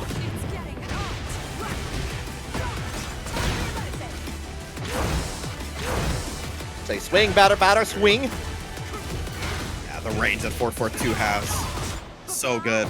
And also the speed over Heat Smash, 13 frames, comes out in an instant. Oh, and you had the debuff too for a brief moment here. One more touch is all need. Again, Bro. the swing back cut a third time. Crouch trap. Try to alleviate it. Bro, stop. You can't do it every time. Oh, he's going to prove you wrong on this. Tying up the game nearly, but the touch from Victimo to get the conversion. Just a very nice start on there, but Genghis Khan was building up some momentum. Yeah, he had like 4 backswing blows or some nonsense like that. That was crazy, but that was a great delay from Victimo on the 4-4-3-2 to close it out. Great stuff.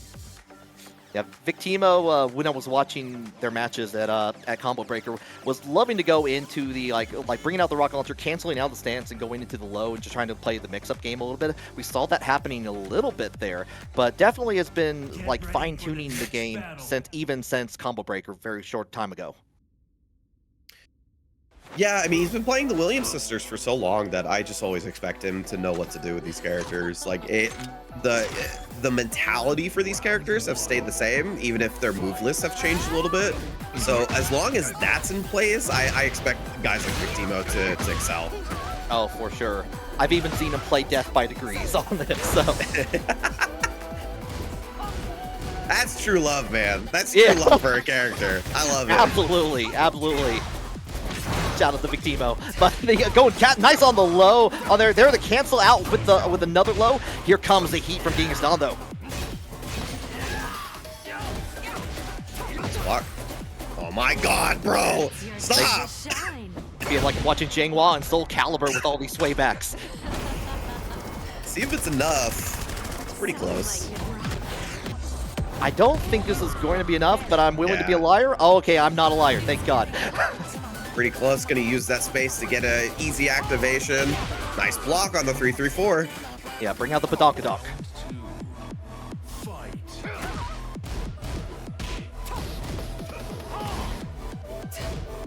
Holding it down, threatening with that blow. Scary. Yeah, applying that full crouch miss, but Don was right that time. Ooh! The automatic low parry coming into play from Anna. I haven't actually seen that in a match for a very long time since Garrett came out. Yo, he timed that Chaos Judgment. That wasn't him going into something. Like, he did the back three perfect time. That was sick.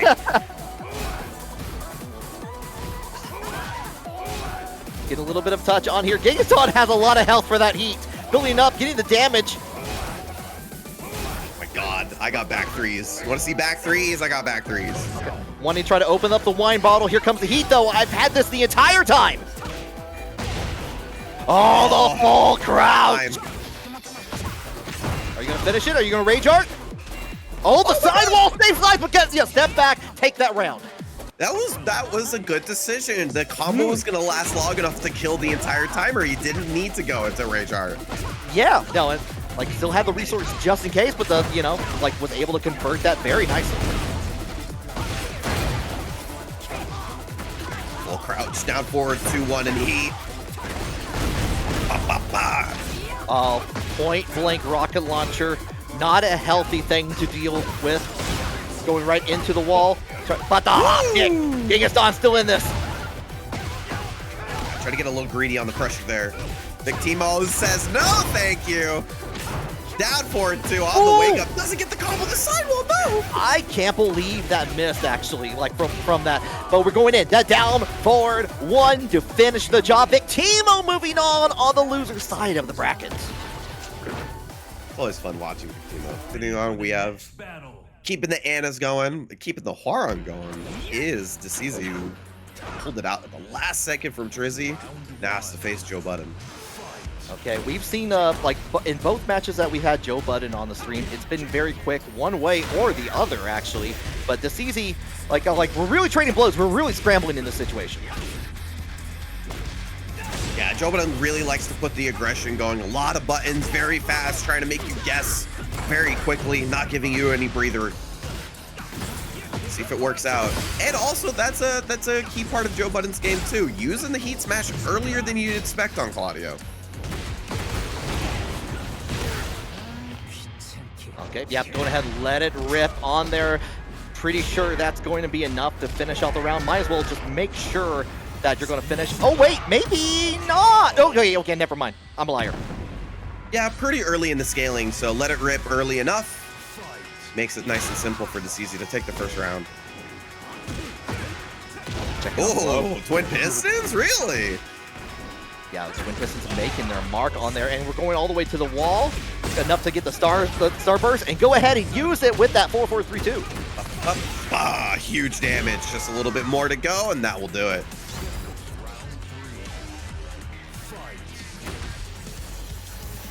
Catch him low, but just stayed on the ground for the longest time. Enough time for Decezy. Just like, you know what? We want to go for the orbital. Let's check this out. Joe Budden will not have. We're doing it again. Okay, all right. I'm wondering. Yeah. Like, okay, no, we're in it. We're in it. Something's happening. I thought it was a desync for a second, but we're going right into the heat smash. I heard it. Oh no, that's enough damage. All right. I was about to say I heard a sound effect, so maybe that pressed a button, but Joe Budden. Activate the key charge into the immediate use of Joe. This is incredibly interesting right now. Yeah, I do wonder if the connection isn't great here or something. Either way, playing through it.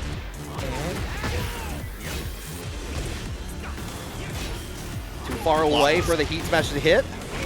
Yeah, I'm gonna get the punish. Gonna need one more hit, and gonna just get the hit. Decezy. Gonna need one more. Pulling down, going to catch him with the low.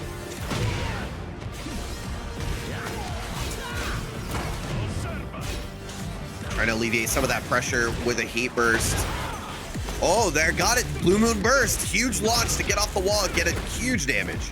Yeah, try to reach to the wall with the extension on there. No can do, though. Still has access to the heat dash and this pressure kind of going. Finishes off the string. Tries to go for the orbital from Decezy, but no can do. I don't know if I've seen the Claudio 10 string. Oh, no, running 2. Needs one more hit, and the low will do it. Joe Budden will take it. 3-2 on the first game. Definitely some interesting interactions happening there. Yeah, that must have been the 10 hit. I was trying to think, like, look back. It's like, I don't think I've ever actually seen that before. No, I don't think I've seen it either. Yeah, that's definitely not. Yeah, for the other players that play Claudio at the highest level, like Divine Exorcist and Bull Gold, it's not really kind of their style to go for something like that. Joe Budden, I think, is someone who wants to throw unexpected things at your face. Mm-hmm. Get ready for the next battle. But here we go, Elegant Castle. Feels like we haven't seen this stage. The Elegant Castle into the garage. I forget the actual name on that, but here, Shoryuken to begin things from Joe Budden. That's fine with me. I don't like this stage. And it feels like sometimes, like, we do a TNS and, like, this stage shows up 20 times or some nonsense like that. That is true. That is extremely true. It also feels like we never get to stay on the balcony long enough. I want to enjoy the sights. I want to enjoy the sounds. We're in the garage already. In the smelly garage with the oil. I don't want to deal with any of this. Oh my god. Good damage here. Cape up. Trying to create some space, but the trade with the heat burst. Gotta be enough. Joe Budden takes the first one. Try to go in for the mid. A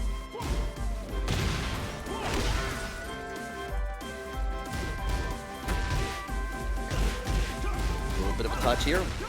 Oh, we're going for the 10 hit again here, and it's actually hitting, followed by the Shoryuken. Gonna get the wall explosion. Not gonna be able to close it out just yet because of all the scaling, so just taking them take what they can. Oh, the garage rush. Yeah, that's gonna be it.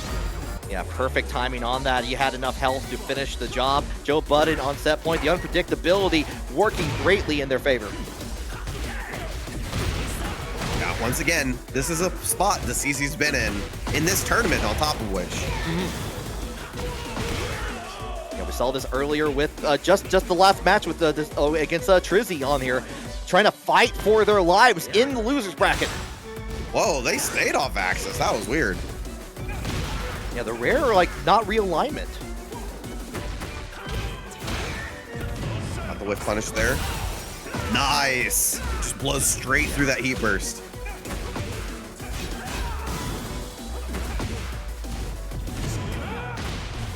Heat. Oh, you were caught in the mid-air, just barely off the ground, but that's enough to get a combo and try to make their way to the wall. Does actually hit it, but not enough to get a conversion. Yeah, I don't know if they thought they were actually going to hit the wall because it was kind of a weird angle on the camera. And maybe if they did know that, they would have been able to get some Oki afterward. That sort of flows into her kit and her mix. It's time with adjusting to that is pretty important. You want that mix to flow without having to think about it too hard. You want to, like, be able to do these things before the opportunity comes, so you're not spending valuable frame thinking about what to do next. Yeah, you want to make sure you have that in common place so you're ready for it at a moment's notice. In the meantime, shout out to King Servoff for raiding with the party of 11 on here as we go into loser quarters with Victimo in the red and Senpai Relax in purple. I do like that most of Senpai Relax's customs are like 3 colors. Which is pretty cool. Like, we had the copper one from him before. Yeah, with the the light purple, the lavender even. Yeah, they're good. I like them. Nice duck, no clean hit on the down back, 3+4, and Senpai Relax reacted perfectly.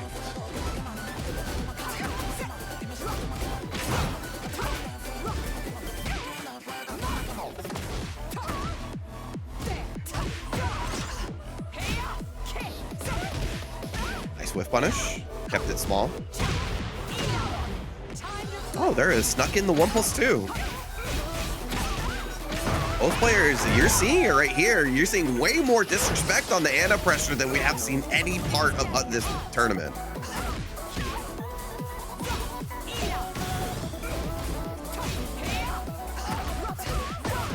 Now back 1-4. We go to the top. Nice step on that heat smash.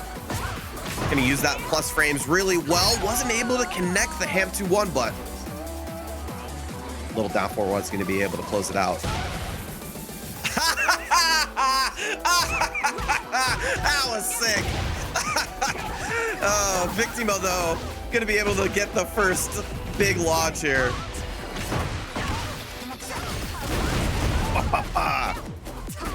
Doesn't need to be quite to the wall in order to get that all to work out.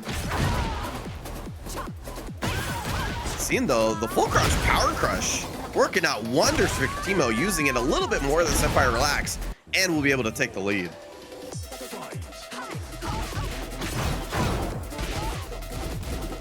Funny that they both used round start 1+2 and then still getting steps on round start afterwards. Good step on the string, but it was going into the wall and it kind of weirdly moved Victimo out of the way as Senpai Relax's punish.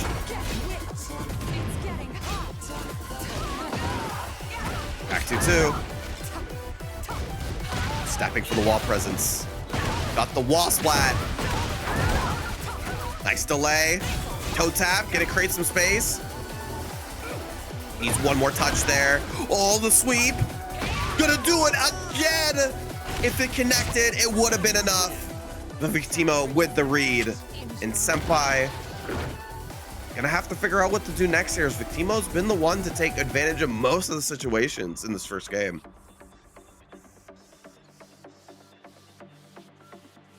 But I'm very happy, man. I expected that we would see some sort of interesting adjustments to how people are playing versus Ana, and obviously these players intimately knowledgeable with the character. We've seen a lot of them disrespect their pressure in ways that we haven't seen in the set or in the tournament yet.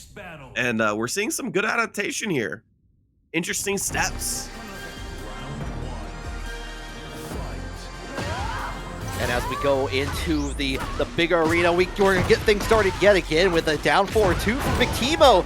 Already on the cusp of a very quick round like there. Going to continue things out there just to keep it with the long parry afterwards. Hello! Already to the wall.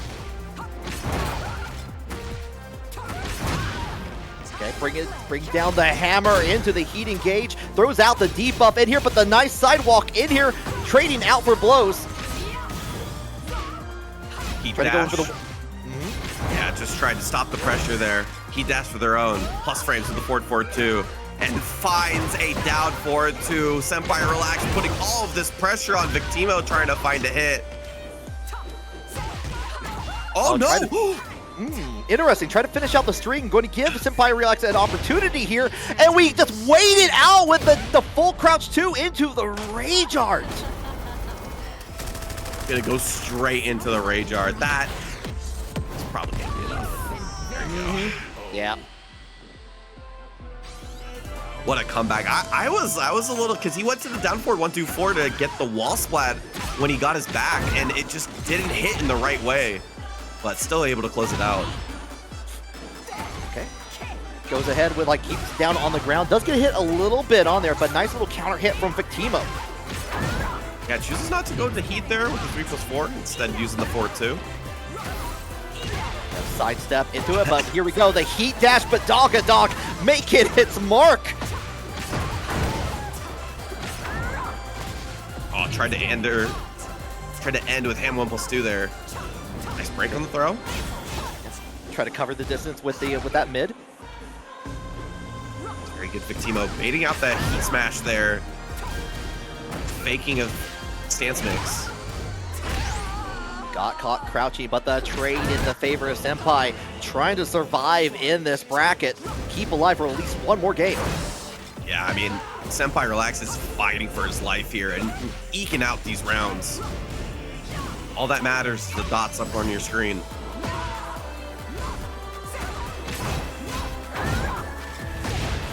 finish out the hammer chance, like in full crouch on there afterwards, gets the counter hit on top of things. We're going to get close to the wall, but not quite there, but the roll away from the vertical hammer. Just run up low. Got a lot of respect out of Victimo. Just running up and doing his option without any recourse from Victimo, who's been really good at, you know, pushing, responding to Senpai Relax's offense. But in that time, Senpai Relax training 3 rounds straight and looking real good. Yeah, there definitely a little bit of like setup going on in there just to kind of keep Victimo on the toes, because realizing that, yeah, Victimo was being a little bit more passive, and was like, oh, let me go into some of these hammer chance moves that can go right into a low, finish it off with these unsuspecting like full crouch if you're trying to like strike back on it. But I wonder if Victimo on the smaller stage with a possible like floor blow up, if that's going to change things here. Yeah, very possible. Nice. Wine opener after the 4-4-3-2, taking advantage of those negative frames well. Wake up heat burst, trying to create some space for themselves. They like the duck jab to get away, but Senpai Relax responds in kind with the wine opener and the step afterwards. Oh! It was a little off axis. I think Victimo thought he could respond, but the last hit was able to connect, give Senpai enough time to close out the round. Fires the rocket launcher. We're playing Quake 1 now. Hell yeah. Load up the Linux server. Yeah. Oof. Counter hit, confirmed. Yeah, guaranteed.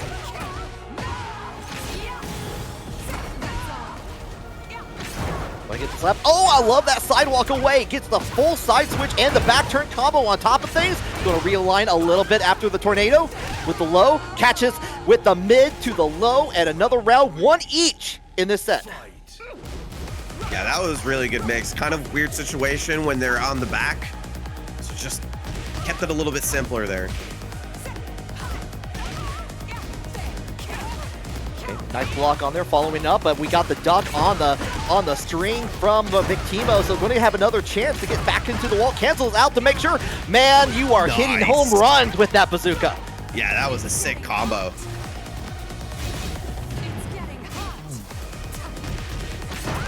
Nice little step there. Got a sidestep to the right to kind of get away. Both players at the near even on heat here, but the heat dash comes in, opens up with a little bit of the wine opener here, trying to track with that mid, but no can do. Mashing the plus frames, the sidestep 3, the forward 2. Victimo unable to find a moment to get their own pressure started. Senpai Relax set point. They try to go in for the quarter circle 1 on there afterwards. Too far away for Victimo.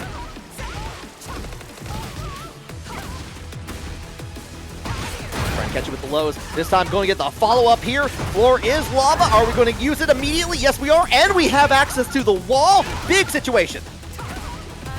Yeah, nice thing about Anna's combos, that access to floor explosions is really easy with Hammer 2-1-2. Fires away on here. Like the range 2 on that rocket launcher. Very dangerous here. Gonna need one more. Wake up low. Great block. Yeah, the block from the full crouch 2 on there just settled, like signed it with a duck. We see a little bit more from that region, so I'm looking forward to it. It'll be good as we get into our winners finals, our first of 3 of the night. EXO versus Tomoriru. Okay, no surprise in here. Tomoriru has been a return visitor for the last 3 TNSs. This is the 4th appearance in a winners finals. In that time, has been doing consistent work on it, but EXO showcasing a lot of good pressure against it, and Tomoriru trying to go in for the follow-up grab on there afterwards, and got launched for the trouble. EXO taking that very first round single-handedly. But we're wasting no time, guys. We go right into the next part here. Again, getting that launch in here into the Jaguar step. Heat is engaged. Trying to find a way, but we get up just in time for our shins to burst out of their sockets at that point. But ahead we get, and I like we're kind of like speedrunner. We're holding left for victory in here as we kind of run forward, get the dash on there. EXO is in Rage, not anymore. EXO is dead for this round only.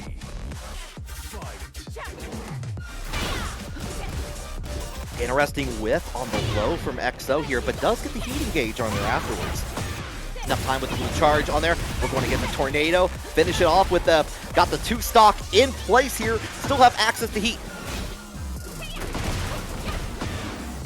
And I see Ray426 subscribed to Tier 1 for 6 months now. Thank you for doing that. Welcome to Winners Finals here for Tekken 8 TNS number 68. Gonna catch with the low yet again. EXO has been consistently on a tear, like just kind of like running through opponents like paper in a lot of instances. Got that counter hit, which means the guaranteed heat engager on there afterwards. Oh, good break on the Shining Wizard. Try to get pushed to shove here. But EXO's like, no, I want to be the one who does the shoving. Get that knockdown. Oh, misses on the ground hit on there. Going to give Tomohiro a chance after the heat to get the giant swing. Does that hit the wall? No, it just barely misses. Okay, but you know what? If at first you don't succeed, take another ticket. Ride the giant swing yet again. Misses on it, but no float on the while standing 4. Wow, Tomohiro turning that around in quick momentum. Oh god, I thought they both had it. Like the giant swing, the whiff. I thought it was both of them, but we go to the final round. Who's gonna take the first game in the set? Yeah, it's like a blink if you miss it situation here. Nice whiff punish. Okay, plus frames. Oh, second hit and an easy cleanup for Tomohiro to take the first game. But what about second hit? Tomohiro showcasing that with a reverse sweep of that first match in their favor. Yeah, it's just so tough. When you get your back against the wall against King, he goes into the run. It's like, bro, I don't want to press it. I'm so scared. Like he's running at me, bro. What? Like Trackstar King comes out of nowhere and just does a enziguri to the back of my head. I'm thinking about everything else in my life. It's like, oh man, I don't want to be in this corner. I need to call mom. I hope mom's doing okay. Oh no, oh no. Oh god. But a good start for Tomohiro here as we go into the more pleasant of the arenas. Just wall splats, no explosions. Yes. Lawful good stage. Oh, nice flow. Very good to press jab on horse stance. Good way to get Lidia into going into other stance opportunities. Like holding down, realizing like getting into the momentum, but gets the grab on there. What an incredible pickup. 1-2-2. Goes for the mix out of there. Oi, and gonna get that to connect as well. Doesn't confirm the back one, but still gonna be able to close out the round. Yeah, guaranteed kill already 4 rounds in a row, it looks like here. Still went for that horse 3 afterwards.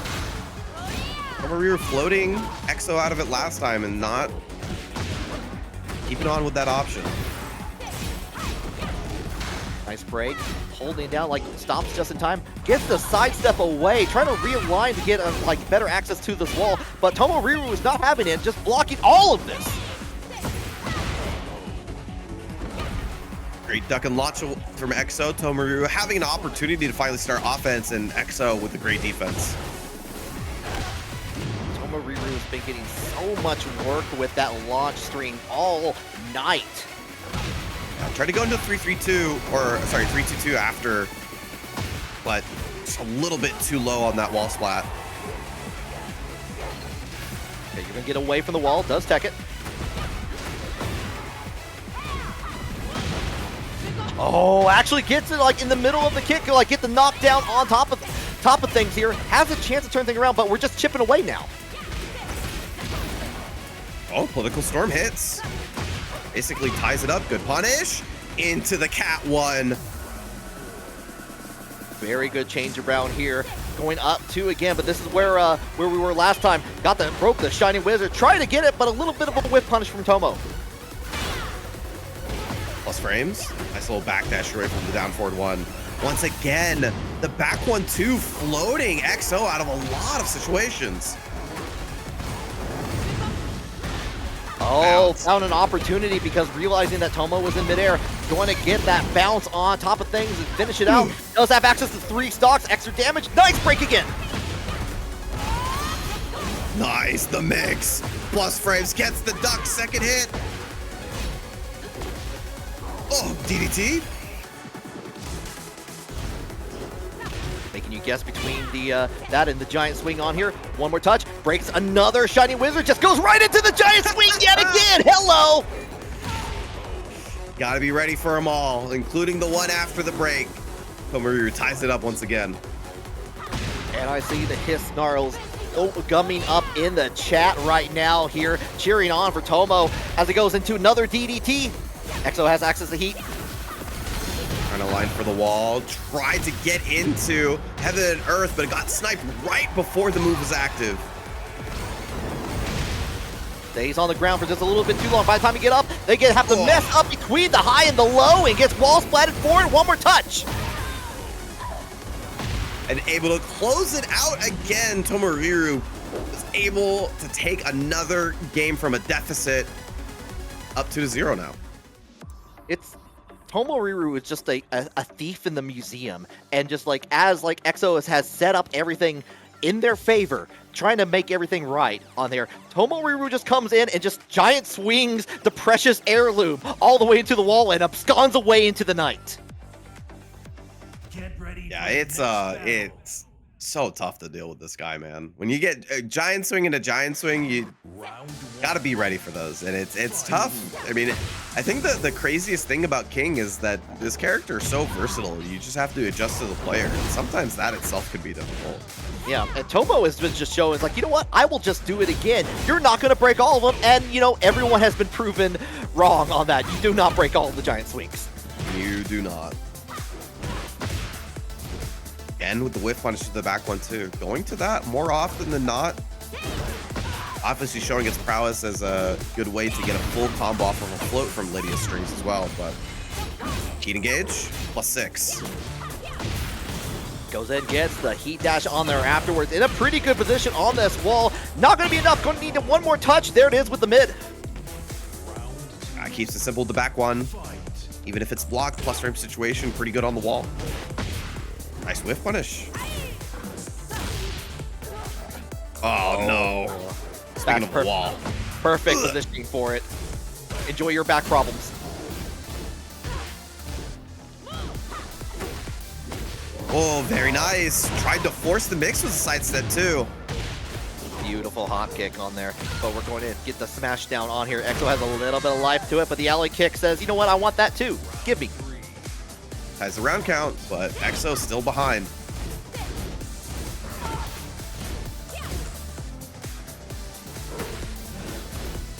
Check with these mids again. Gets in the stance, but we go ahead. We don't get the wall, but we do have the pressure. I got the counter hit. Cat 3-2-1. 2-3-1. Plus. Oh my god, through! He was plus! Oh. And you get the wall with the breakable. Oh my god. He just hit it. Oh my god. Every time it feels like EXO is ready to start some pressure. Tomoru's there with some sort of option to stop him in his tracks. That's set point. Set point. Indeed. Get the big crumple on there afterwards here. Dealing with that breakable wall here. EXO's got to be very careful. Good patience on that defense there. Once again, thrown out of the air. Oh, didn't get the punish.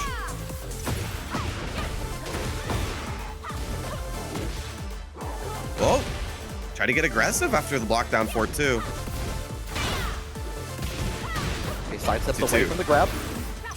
Nice transition to the wolf. Oh, actually hit a button on there afterwards here. On the follow-up, going to go into the rage art here.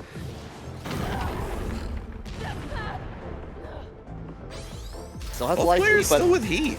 Oh my god. Walks up, casually and just giant swings Lidia clear across the map. That's going to be Tomo moving on into grand finals. Surely. Sure. At a local level, it's 2-3. Like you see them like lifting up the fingers at that point. But first, the 3 it is here. Senpai relax on the Ana. Joe Budden on the Claudio. Here we go. Oh, using the down 2. I don't think we've seen all that often. We've seen a lot of Ana on the stream, but not a lot of down 2s. Not really, no, but we do have that heat engager coming out, the heat from that. Going to get the wall on top of things. I think you still have access to the tornado on top. Nope. Get the drop. Bro, that realigned. What the hell? He was like skating to the left, and then he just scooted back to the right, doing the string. Underground arena, also roller derby. What? Ugh. Superman punch. Oh, and we're gonna blow up this wall too. Joe Budden looking to play a little bit of Bomberman right now on the stream. Yeah, dropped the combo, but probably wasn't gonna kill either way. Uses that rest of the meter for the heat dash, continuing the pressure. That's 2 quick ones.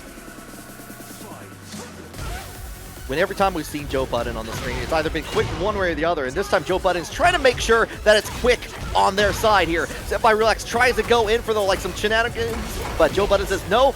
Nice. But the power crush, very nice from the Senpai. It's very valuable to have a full crush, power crush. Not a lot of characters have the ability to disrespect offense when you're in crouch. Yeah, it's really nice to have those extra options on there, but it's not enough to change things around. Joe Budden with a quick 3-0 to start things off here. Yeah, I mean, the way that Joe Budden plays, he's like, it's very interesting to see somebody let it rip on the mid-low mix so early on into the heat meter. Like, usually what we see is you want to play with the heat meter a little bit. Obviously, for Claudio, that means like some extra starburst usage, which is very powerful, obviously. So you see a lot of Claudio players, like, they'll just mash, down back 1+2 blue moon burst because it's super good. But not Joe Budden. He'll just go for the mid-low mix almost immediately. Yeah, just wanting to get things done on top of that. Does get the heat engager on here, as you were saying, like try to use a little bit of it, but it goes right into the running 2 on there afterwards. Here comes that low heat smash though.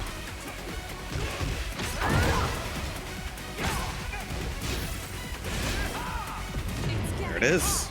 Lumen burst, not connecting that time, but Senpai Relax in heat, or in rage. And heat, I should say. Yeah, good block on that, holding it down, but a heat smash of Senpai's own, finally getting able to get the round on the board. Good to stem the bleeding. Feels like he can get something on the board. I love the sound effect of the rocket launcher. Just like, oh, yeah, it's sick. So good. Oh, got it to hit. Counter hit, confirm. Fire away, blam, blam, blam.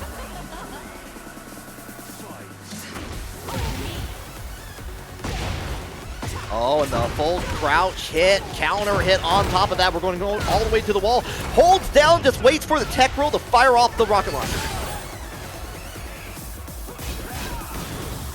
Heat dash, tried to go for the mid option there. Didn't work out. Nice little sidestep though. Thought it was going to wall splat. Oh, yep. Running 2 is in the air, so that's going to bound. Setting up with the down back 4. Trying to keep you guessing. Good break from Joe. Yeah. Oh, no, lives. What? Oh, the little down 4 to finish it off. Senpai Relax returns with another 3 straight of their own. Yeah, was really surprised that they survived on that, but just happened to finish that off in there, tying things up here. I think this is trying to look. Like most of Joe Budden's matches have either been like 0-2, 2-2. I think this is the first one that we've seen with like a different round value on that. Yeah, maybe. I honestly don't remember. We just but we've both talked about how fast Joe Budden games though go on win or lose, and it's continuing the trend here.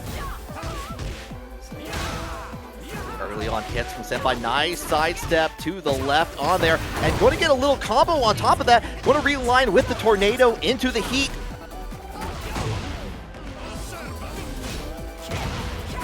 Nice. Ba, ba, ba. Good damage. Ba, ba, ba. Keeps it safe. Reload. I don't know where that ammo comes from. She has infinite of it. She has a solid snake headband.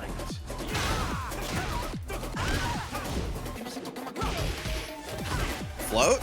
Oh, kind of a weird situation. Don't think they wanted the down forward too. Maybe wanted something else, but nonetheless, got a little bit out of it. Yeah, cancels out into the low, gets the extra damage there.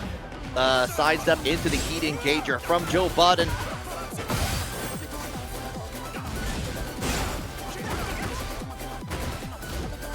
Yeah, dealing with the forward 3-2 is very obnoxious, especially in this part of the game on here. Tied up 1 though.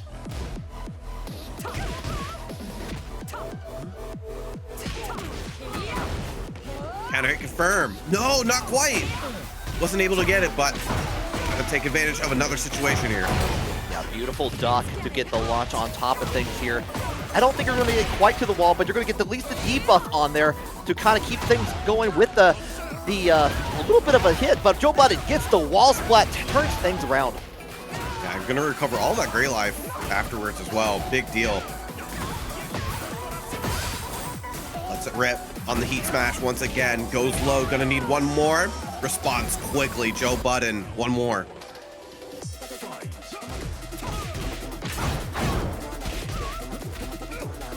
Okay, gets the break. Looks like trying to go for the Claudio down 3 on that, but nothing for it. Try to sidestep away, but here comes the power crush. Nice. Good use of the 4-4-2. Joe Budden has been moving in those ranges. Gonna get the punish accordingly. Ties it up. Critical match round happening right now here. Trying to decide who gets the lead in this first 3. Ham 2-1-2. Little whiff punish on the running 2. Nice block and punish.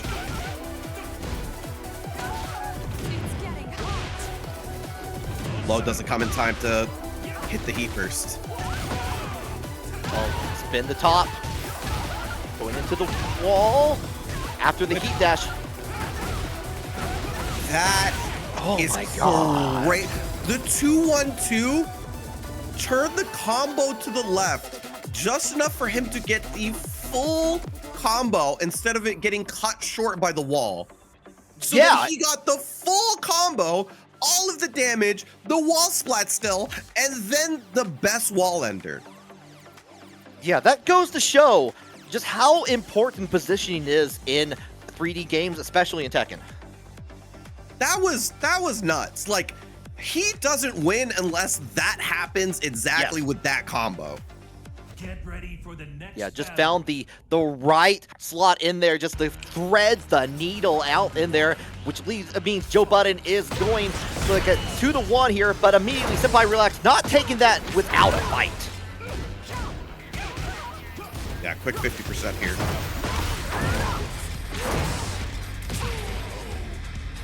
Oh, we are like going in with a vengeance in there, just trying to make sure to get the knockdown on there.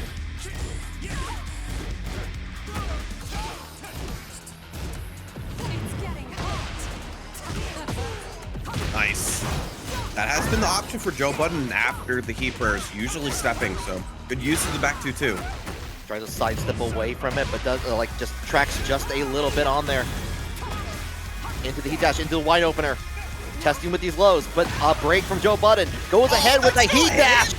Oh my goodness. Enough time to get the starburst on there afterwards. Fire away, blam, blam, blam with the gun. I got a gun of my own. God, that move just does so much. Try not to get hit. What a step to the left. That's what's needed here. 6 seconds on here. I like the use of the debuff in there. Fire away. Just get a little bit of cheap damage. 2 seconds. 1, 3. Running 2 says no, and we got the 14th. And a Senpai relaxing, like, you know what? Sit down. Sit down. Lost frames. Very nice. Good block and punish.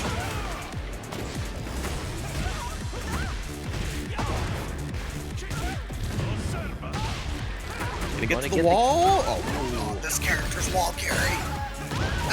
Oh, you got the wall splat on there too. This is looking very strong in the favor of Joe. There we go.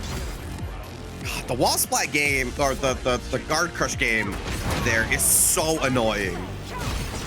And it's so good. It's so terrifying too, because like if you try to sidestep it, like if they don't do the half charge, you're going to get hit. Yeah. Goes for the low. Gonna be able to pick it up nicely. Oh, got it to finish it off with the standing one. Good stuff. Senpai, relax.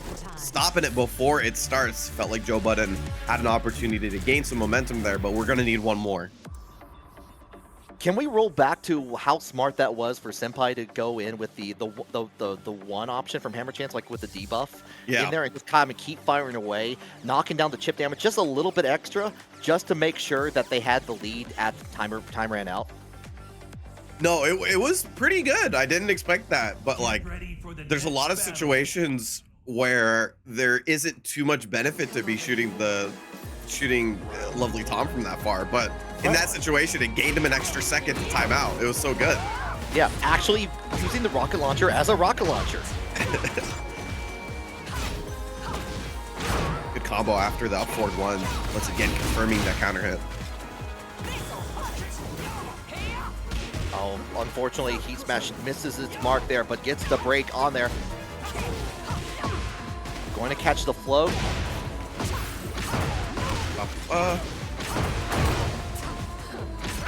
Just gonna use that time for mix. Plus frames on the hammer 1+2. Oh, doesn't do the second hit. Catches Senpai without a response. Oh, the crouch. Very smart from Joe. But here we go. We hold down. We get the guard crush. Enough time to get the heat engage. Oh, dash. That's gonna scale the combo though. See if that's gonna be enough. It might be. Yeah, it's gonna be. Yeah. Doesn't even need the time at that part here. Just gonna finish it off with a rage. Going to go up 2 more rounds to go for Joe Budden. Yeah, just now that the scaling on heat dash combos is a little bit lower, it's kind of hard to judge whether combos will kill sometimes. Yeah, it's kind of in the case of like in those instances, like you might as well just go for the rage just to absolutely guarantee on that. But here we go with the heat engage going into right into the debuff in there. A little bit of a trade in there to make it go away. Lows once again working out. 2 in a row. Gets Senpai relaxed to duck. Gets the mid and goes low once again with the heat smash. Trying to respond to that, but got clipped by the gun. It feels so tough to deal with. And Joe Budden hasn't been really going for that 4-4-3-2 until like really this set. Oh, catches the step. That's something that Senpai Relax has been doing to alleviate the pressure. It's a good use of a homing move from Joe Budden, who's on set point. Trying to keep away, stays in stance, but here comes the heat. Yeah, keeps the pressure going. Everything's hitting. Everything's hitting. Heat dashes that one to extend the combo. Showcasing the juggling game on here. The follow-ups all day. Still had access to the tornado too, and you got that was a reset into it. One more. The running two to finish things out. Joe Budden moving on into loser finals. With Rage Art, you can concede to just block it. That's true. That's true. You'd like, which is what I did most of the time, because at least Rage is gone. It's not fun, but it's gone. Yeah, like the worst case scenario, you got to deal with the guard crush. But here we go, loser finals here. EXO on the Lidia, Joe Budden on the Claudio. I see we have between both Twitch and YouTube, we have 2,000 concurrent viewers. Thank you so very much for joining us here as we get into the final couple matches of the evening. Nice, chaining a couple homing moves together, getting Joe Budden to get hit up by the last one.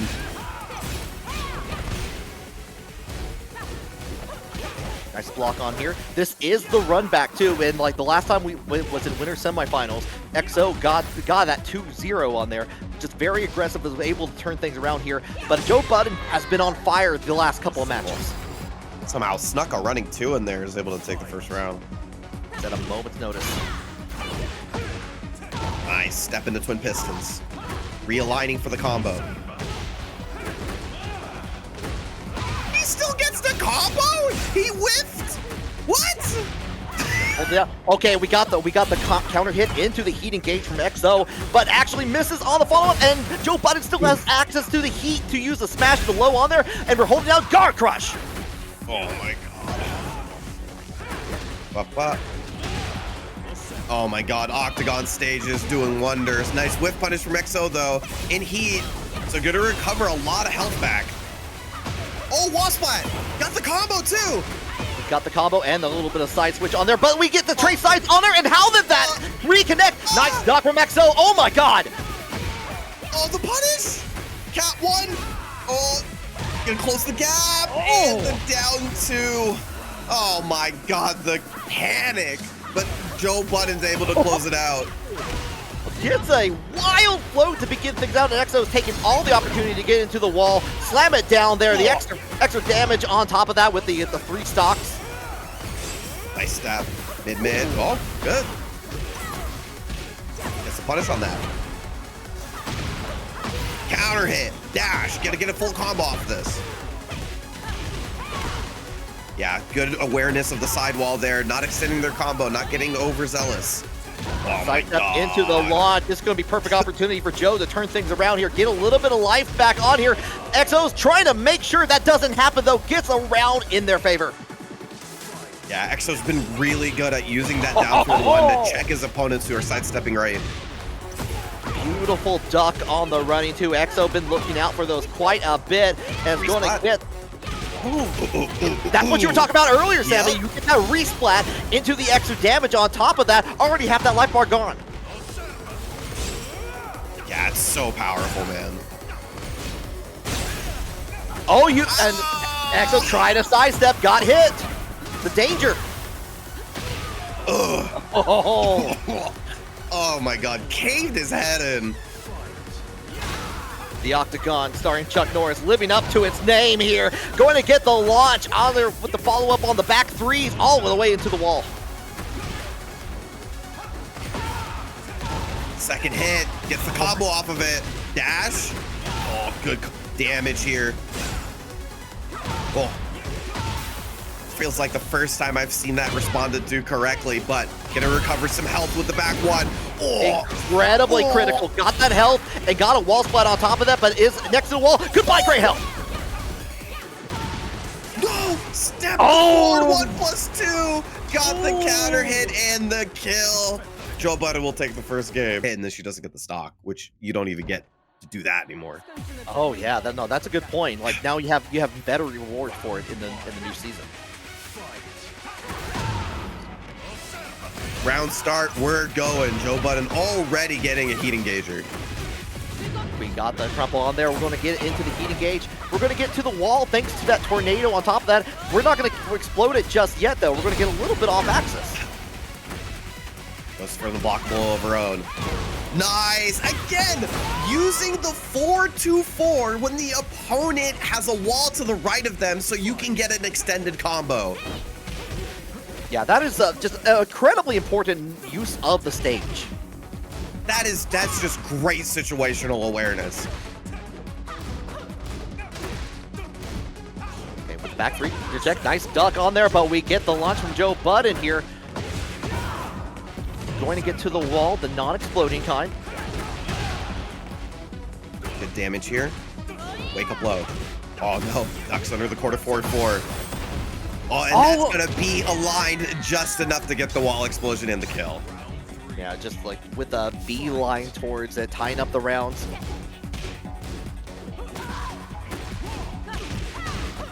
One, two, two. Gonna go for the cat 3 there, the fastest option. Oh, surprised honestly. Maybe expected a heat burst. I'm not sure because Heaven and Earth 1 is usually better once you have like a sway back option or something. Not quite sure on that, but we do know that we're having to deal with the 4-4-3-2 yet again on that, and Joe Budden is up 2 rounds, trying to make it a 2-0. I think maybe, now I'm thinking about it, maybe just wanted the extra reward for the mid-read because they did use the unblockable before, which is a high. Oh, all that middle part of the life bar. You don't even have to remember it because it's gone. Gets a little bit of it back thanks to the heat engage. Yeah, that's a big deal, especially when you have a lot of gray life, being able to play the game for a second longer, but it's not gonna matter in this round. EXO going through more than 200 health to tie up the round count. Oh yeah, and again, EXO has done this once before. Got the big float in there at round start against Joe Budden, and we see it again. I think it was even on this stage. Ooh. Nice and great punish. Gonna need one more hit. The jab will do it. Oh, the perfect at the end. Just the patience on there, waiting for the spring kick to finish to get their hop kick on point there to make it happen there. We're tied. Instead of like what looked to be Joe Budden taking it and running away, we're tied up 1-1. Yeah, that's one of the changes in Season 2 as well, that hop kicks are a little bit more punishable. It's largely because a lot of the time people aren't point blank when the spring kick happens. Ready for the next battle. I think I said hop kick the first time I meant spring kick. But spring kicks are more punishable. So a lot of the time spring kicks usually traveled a lot, and it made it very hard to know what the punish was. Now that they're more punishable, you're more likely to get a 15 frame punish on them. For sure on that. Oh my god. Help! Help! The Prime Minister of Poland is attacking me. Help! Help! God, that both these guys just go forward. The offense so strong. We're breaking walls. We're causing house damage. We're going to call insurance and say we don't know what happened. It's act of God or something. I don't know. Nice block. Heat engager for the punish as well.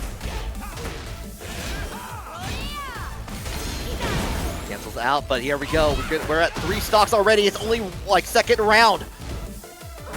Yeah, even if you lose this round, I think that's the optimal situation. Going into this third round here with already 3 stocks, the value on your combos is going to be so great. Yeah, one wall already broken, but like there's so many more walls to deal with on this stage here. But we have to block. We got the counter hit into the confirmed, the guaranteed heat engager on there afterwards. Shoryuken! The slight delay into the down back 1+2.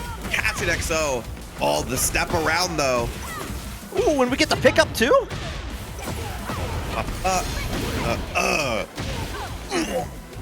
Oh, the damage. So in rage, going to get the extra damage on top of the extra damage. One more touch. Oh!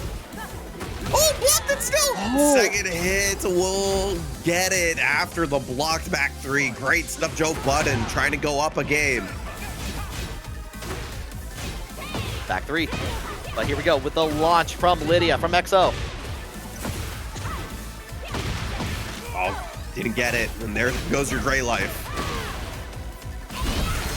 On top of that, we're going to keep you guessing. A lot of particle effects on their Unreal Engine at its finest here. Going to get the second round for EXO. Tied up yet again. Huge round here. Obviously, getting a big lead if they take this round. Once again, looking for that reward. Oh my god. Clean! Clean! Try to get the follow-up on here, but nice block on the low. The side step 4, but we got the launch. EXO taking the lead. That was, again, showing off one of the huge buffs for Lidia. One of the reasons why she's so good. The committee is starting to look at this with nodding heads. No, she's really, really good. I think the difference, we've seen a lot of people pick her up as a secondary, and I think that's unfortunately not the way to play her. I think you have to main her. Like, she requires quick thinking and quick execution versus your opponent. As we go on to the next match here, 4-4-3-2 makes its unkind return on there. EXO does get the heat engagement, nice. Get a little bit of life back, and we're switching up the dance. Counter hit to clean it up. Great reads from EXO, going for that horse 1, is catching Joe Budden, moving a lot during the horse stance mix-up. Caught ducking, but no punish. But that time does get the right one with the heat engage, get back into the middle of the arena here of Lee's house, Lee's Airbnb, if you will. Oh, so down forward 1-2. Once again, Joe Budden just moving really well and getting great punishes after it. Oh, got the wall splat! Beautiful! And it pulls off the wall just enough. Oh, you try to get it, but forward running too. We're going to turn things around here. You're dealt with the wall. Holding down against the wall. And on top of that, and just, you know what? Going to make you watch the whole entire movie, buy it on a pay-per-view, making sure the hotel knows and charging it to your credit card. Hit a jab, bro. I'm almost dead. Don't make me watch the cinematic. Oh, really? Counter hit and the follow-up.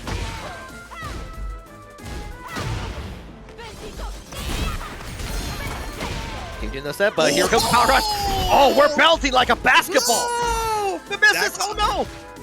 That combo requires some timing. You can't just auto dial it, unfortunately. It counts so high. Yeah, I know. It was the first time he hit it too, so I was looking forward to the combo. But Joe Budden says, "Oh, you're gonna give me another chance." Takes that round. Similar situation what we were seeing before. EXO has 3 stocks on the menu here. Good use of, like, finding out the sidestep 4 in there, going into the heat engager immediately, getting some nice damage. Doesn't dash it. Oh, got hit by the Heat Whooples too. Oh my god, the mix! The mix! Perfect! It happens so fast, man. It's just one guess after another. You have to be ready for it immediately. The policy shift from the Prime Minister of Poland. This time it is going to make it, get the hit on there in the follow-up. Doesn't get the final hit though. Doesn't matter.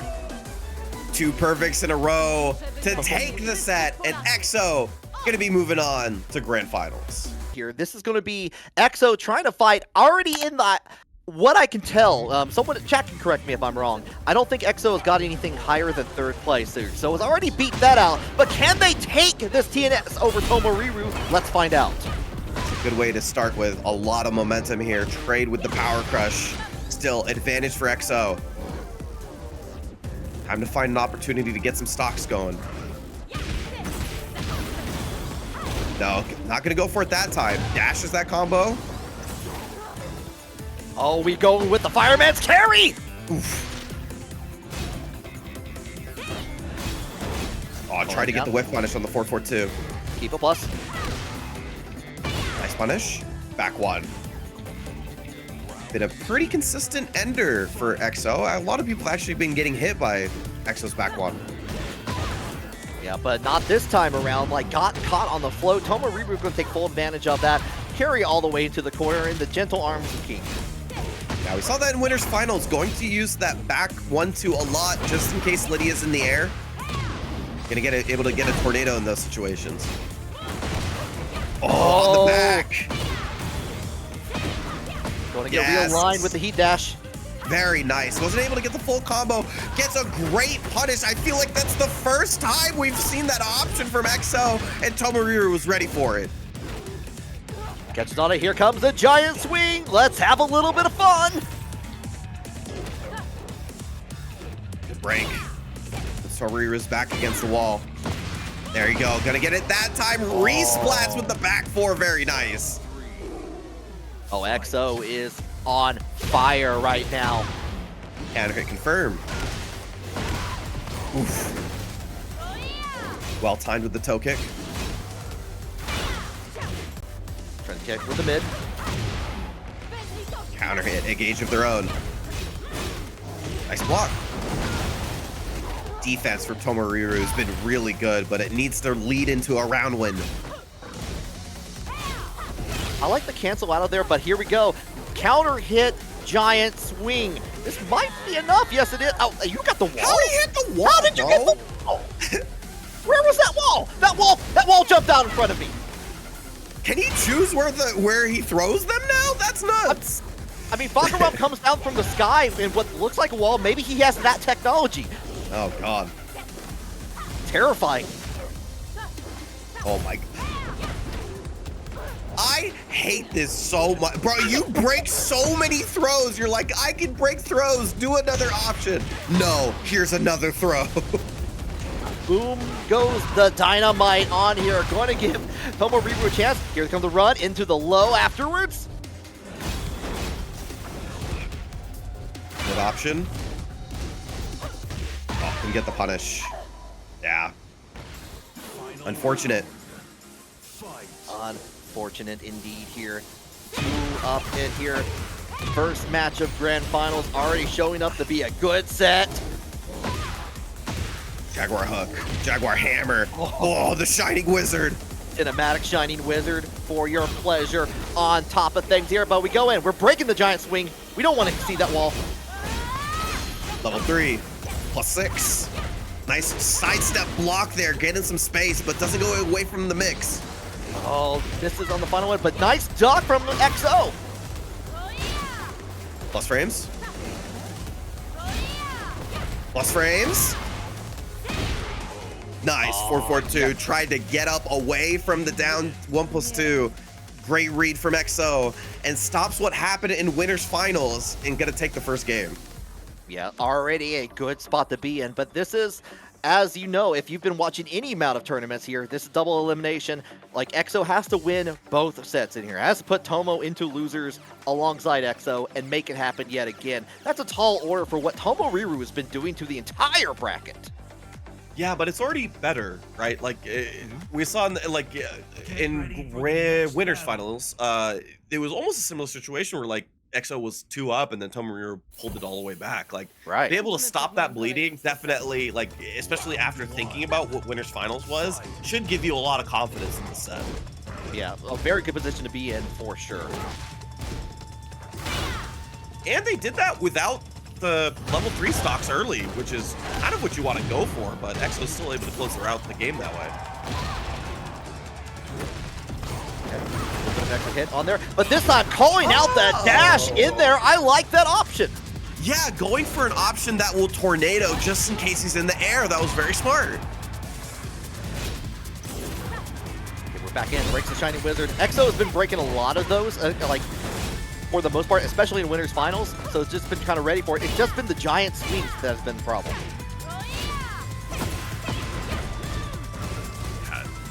Love XO's use of back 1. Just making great reads afterwards, but Tomohiro gets a hit here. Powerbomb, what's up afterwards? Just gonna take the hit. Oh! From downtown. You always hate when you lose to that. It just makes you feel so stupid. Yeah, it's like I saw that from space.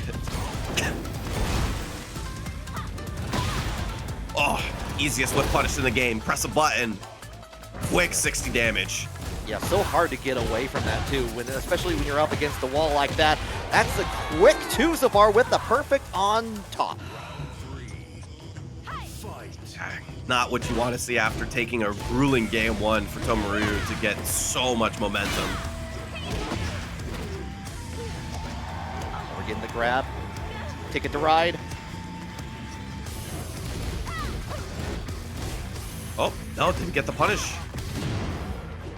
Oh, good call out on there. Oh, whiffs on my the God. catch, but still gets the follow-ups. Okay. I think if anything shows how tense this match is watching one player who's even in the lead in round count miss a punish and then the other one have a whiff right in front of their face just go completely unpunished itself.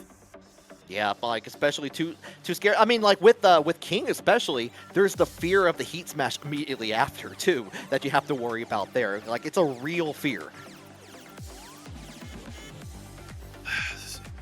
Fought really hard for that game 1 and Tomo was able to take it back 3 straight. But it's about the long haul here. The snarling is continuing on the Twitch chat on here as we go on forward here. Tied up 1-1 each. Both players understand the gravity of the situation and trying to find an opening without risking too much. Finds it. Well-timed back 1. Okay, try to get the push to shove. No can do. Tries to switch out into a stance in here, but Tomohiro decides, hey, you know what? Time for another giant swing. Good tech.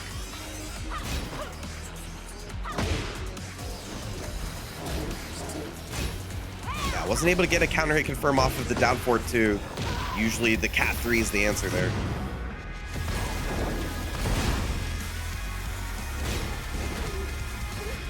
Oh my god, another giant swing. We're getting it already back on here. Has access to rage.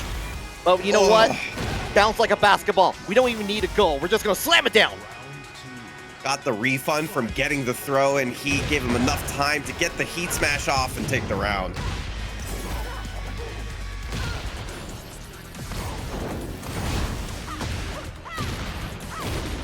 Counter hit. Huge damage. Got the clean hit. So much damage here. It hasn't built up any stocks in this round at all here. Trying to get a goal, but here we go. Giant swing again. He's going to find the guy. Watch. Oh, yeah, there it is. Found 100%. I found Waldo. Ugh. Drop the leg. 2 more for Tomoriru.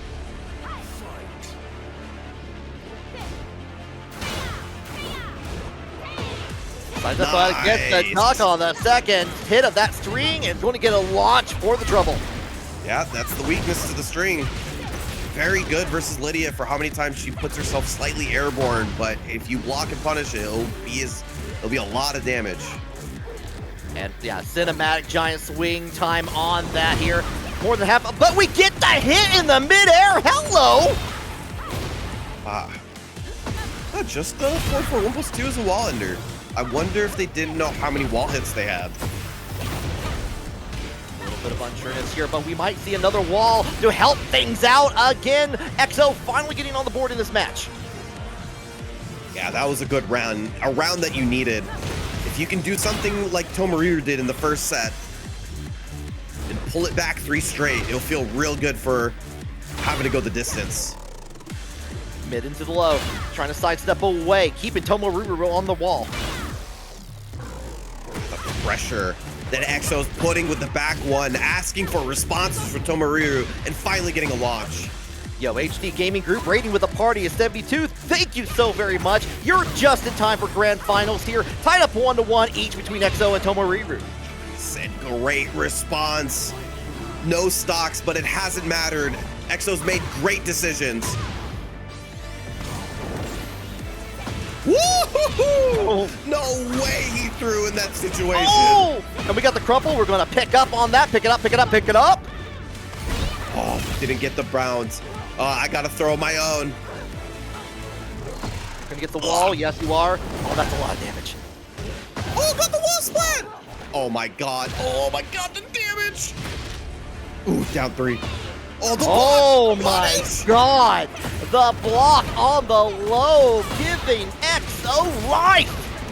Oh, how much life he recovered. No. No life. No life remaining at this point here. Tomoriru's gonna take it up. Going after this part. The Pyrotechnics making it 2-1 here at Grand Finals.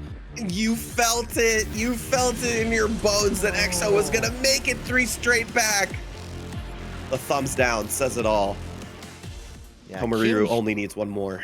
King here to keep kayfabe alive. Keep up. Tomoriru wants another TNS victory here. Has the last 2 have been a 2nd place. Is hungry for that 1st place position. God, it always is like the easiest thing to see in hindsight. But when you're playing at that speed and tensions are high and you're just thinking about what's the next option to do, the last thing you think about is a rage art. Yes, indeed, Sammy here. But this is potentially set point here. Going to the beach, not for some peace and quiet, for just a little bit of violence.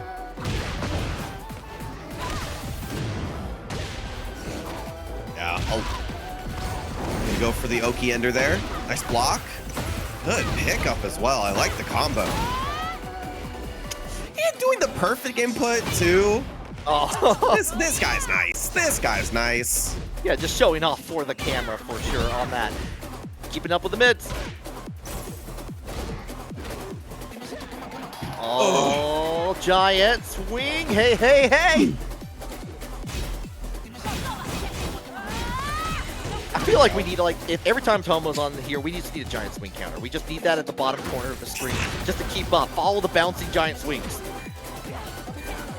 Not that time. Oh, finally mixing it up with the Shining Wizard. It works out. Plus frames. So 3 seconds. out of the air. Not a lot of damage. Oh, it hit just in time. The horse 1+2 sneaking in before the last second. Out of the gate, the horse comes running. EXO keeping alive with that round.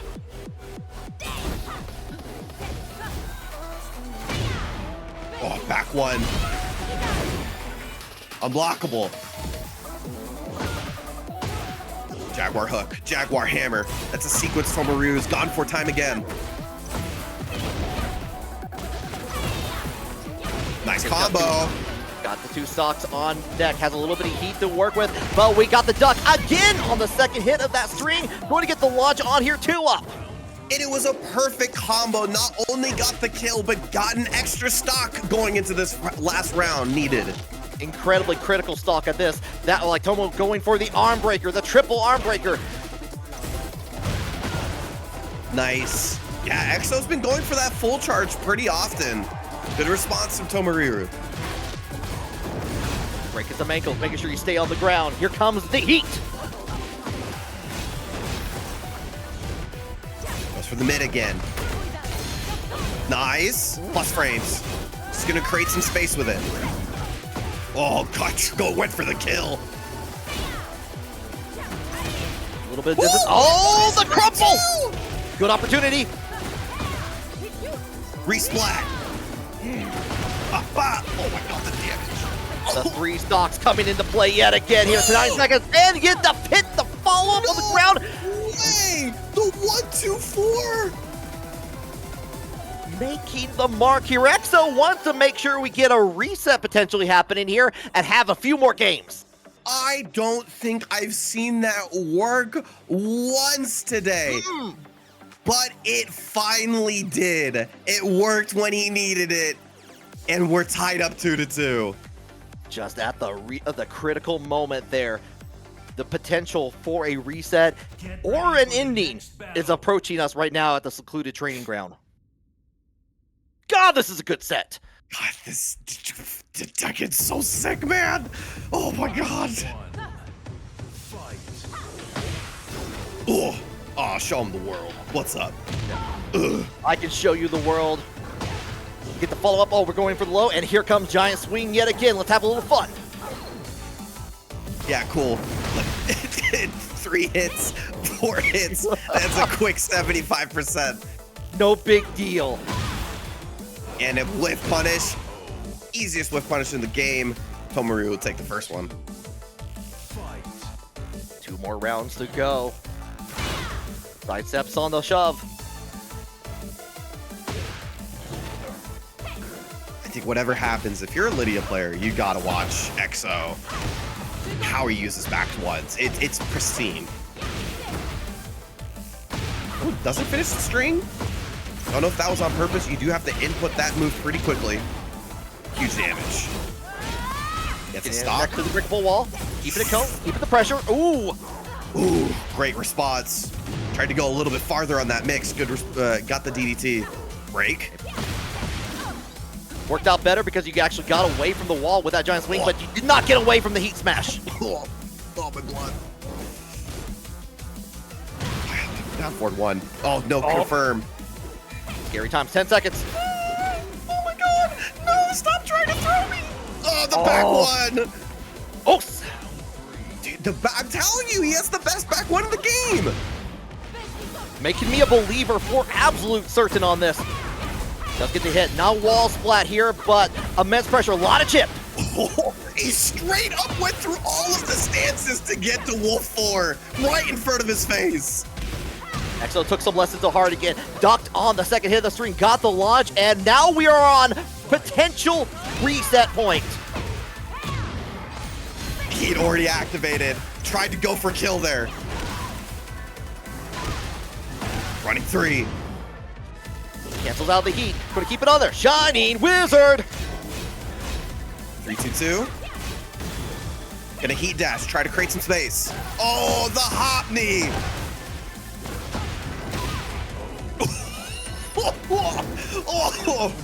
Oh, the damage on the new string for the wall. We are getting hit on the third string. Enough time to get into the dash on there afterwards. Shuffle away, trying to get realigned here, but breaks the giant swing from EXO. Oh my God. god, stop trying to throw me, man! I'm breaking him! Oh, got the hop knee. If at first you don't succeed, just do a little bit more violence. Half of that life bar already gone. Going into the heat smash on here, going to keep it plus. Oh my god, the mini sidestep into another back one. Power crush, +6. Oh my god. Oh, +6. Plus. He's not pressing buttons. Oh, there it is. Dapper breakable. Trying to realign the combo. Missed on that opportunity. Going in for the low. Oh my god. Oh, he tried to throw him. 10 seconds. Oh, DDT. DDT. Rage art for both. Lead. Oh my god. 4 seconds, goes in for the counter hit, low on there afterwards, and with 2 seconds remaining, Tomo Riru takes it for another TNS.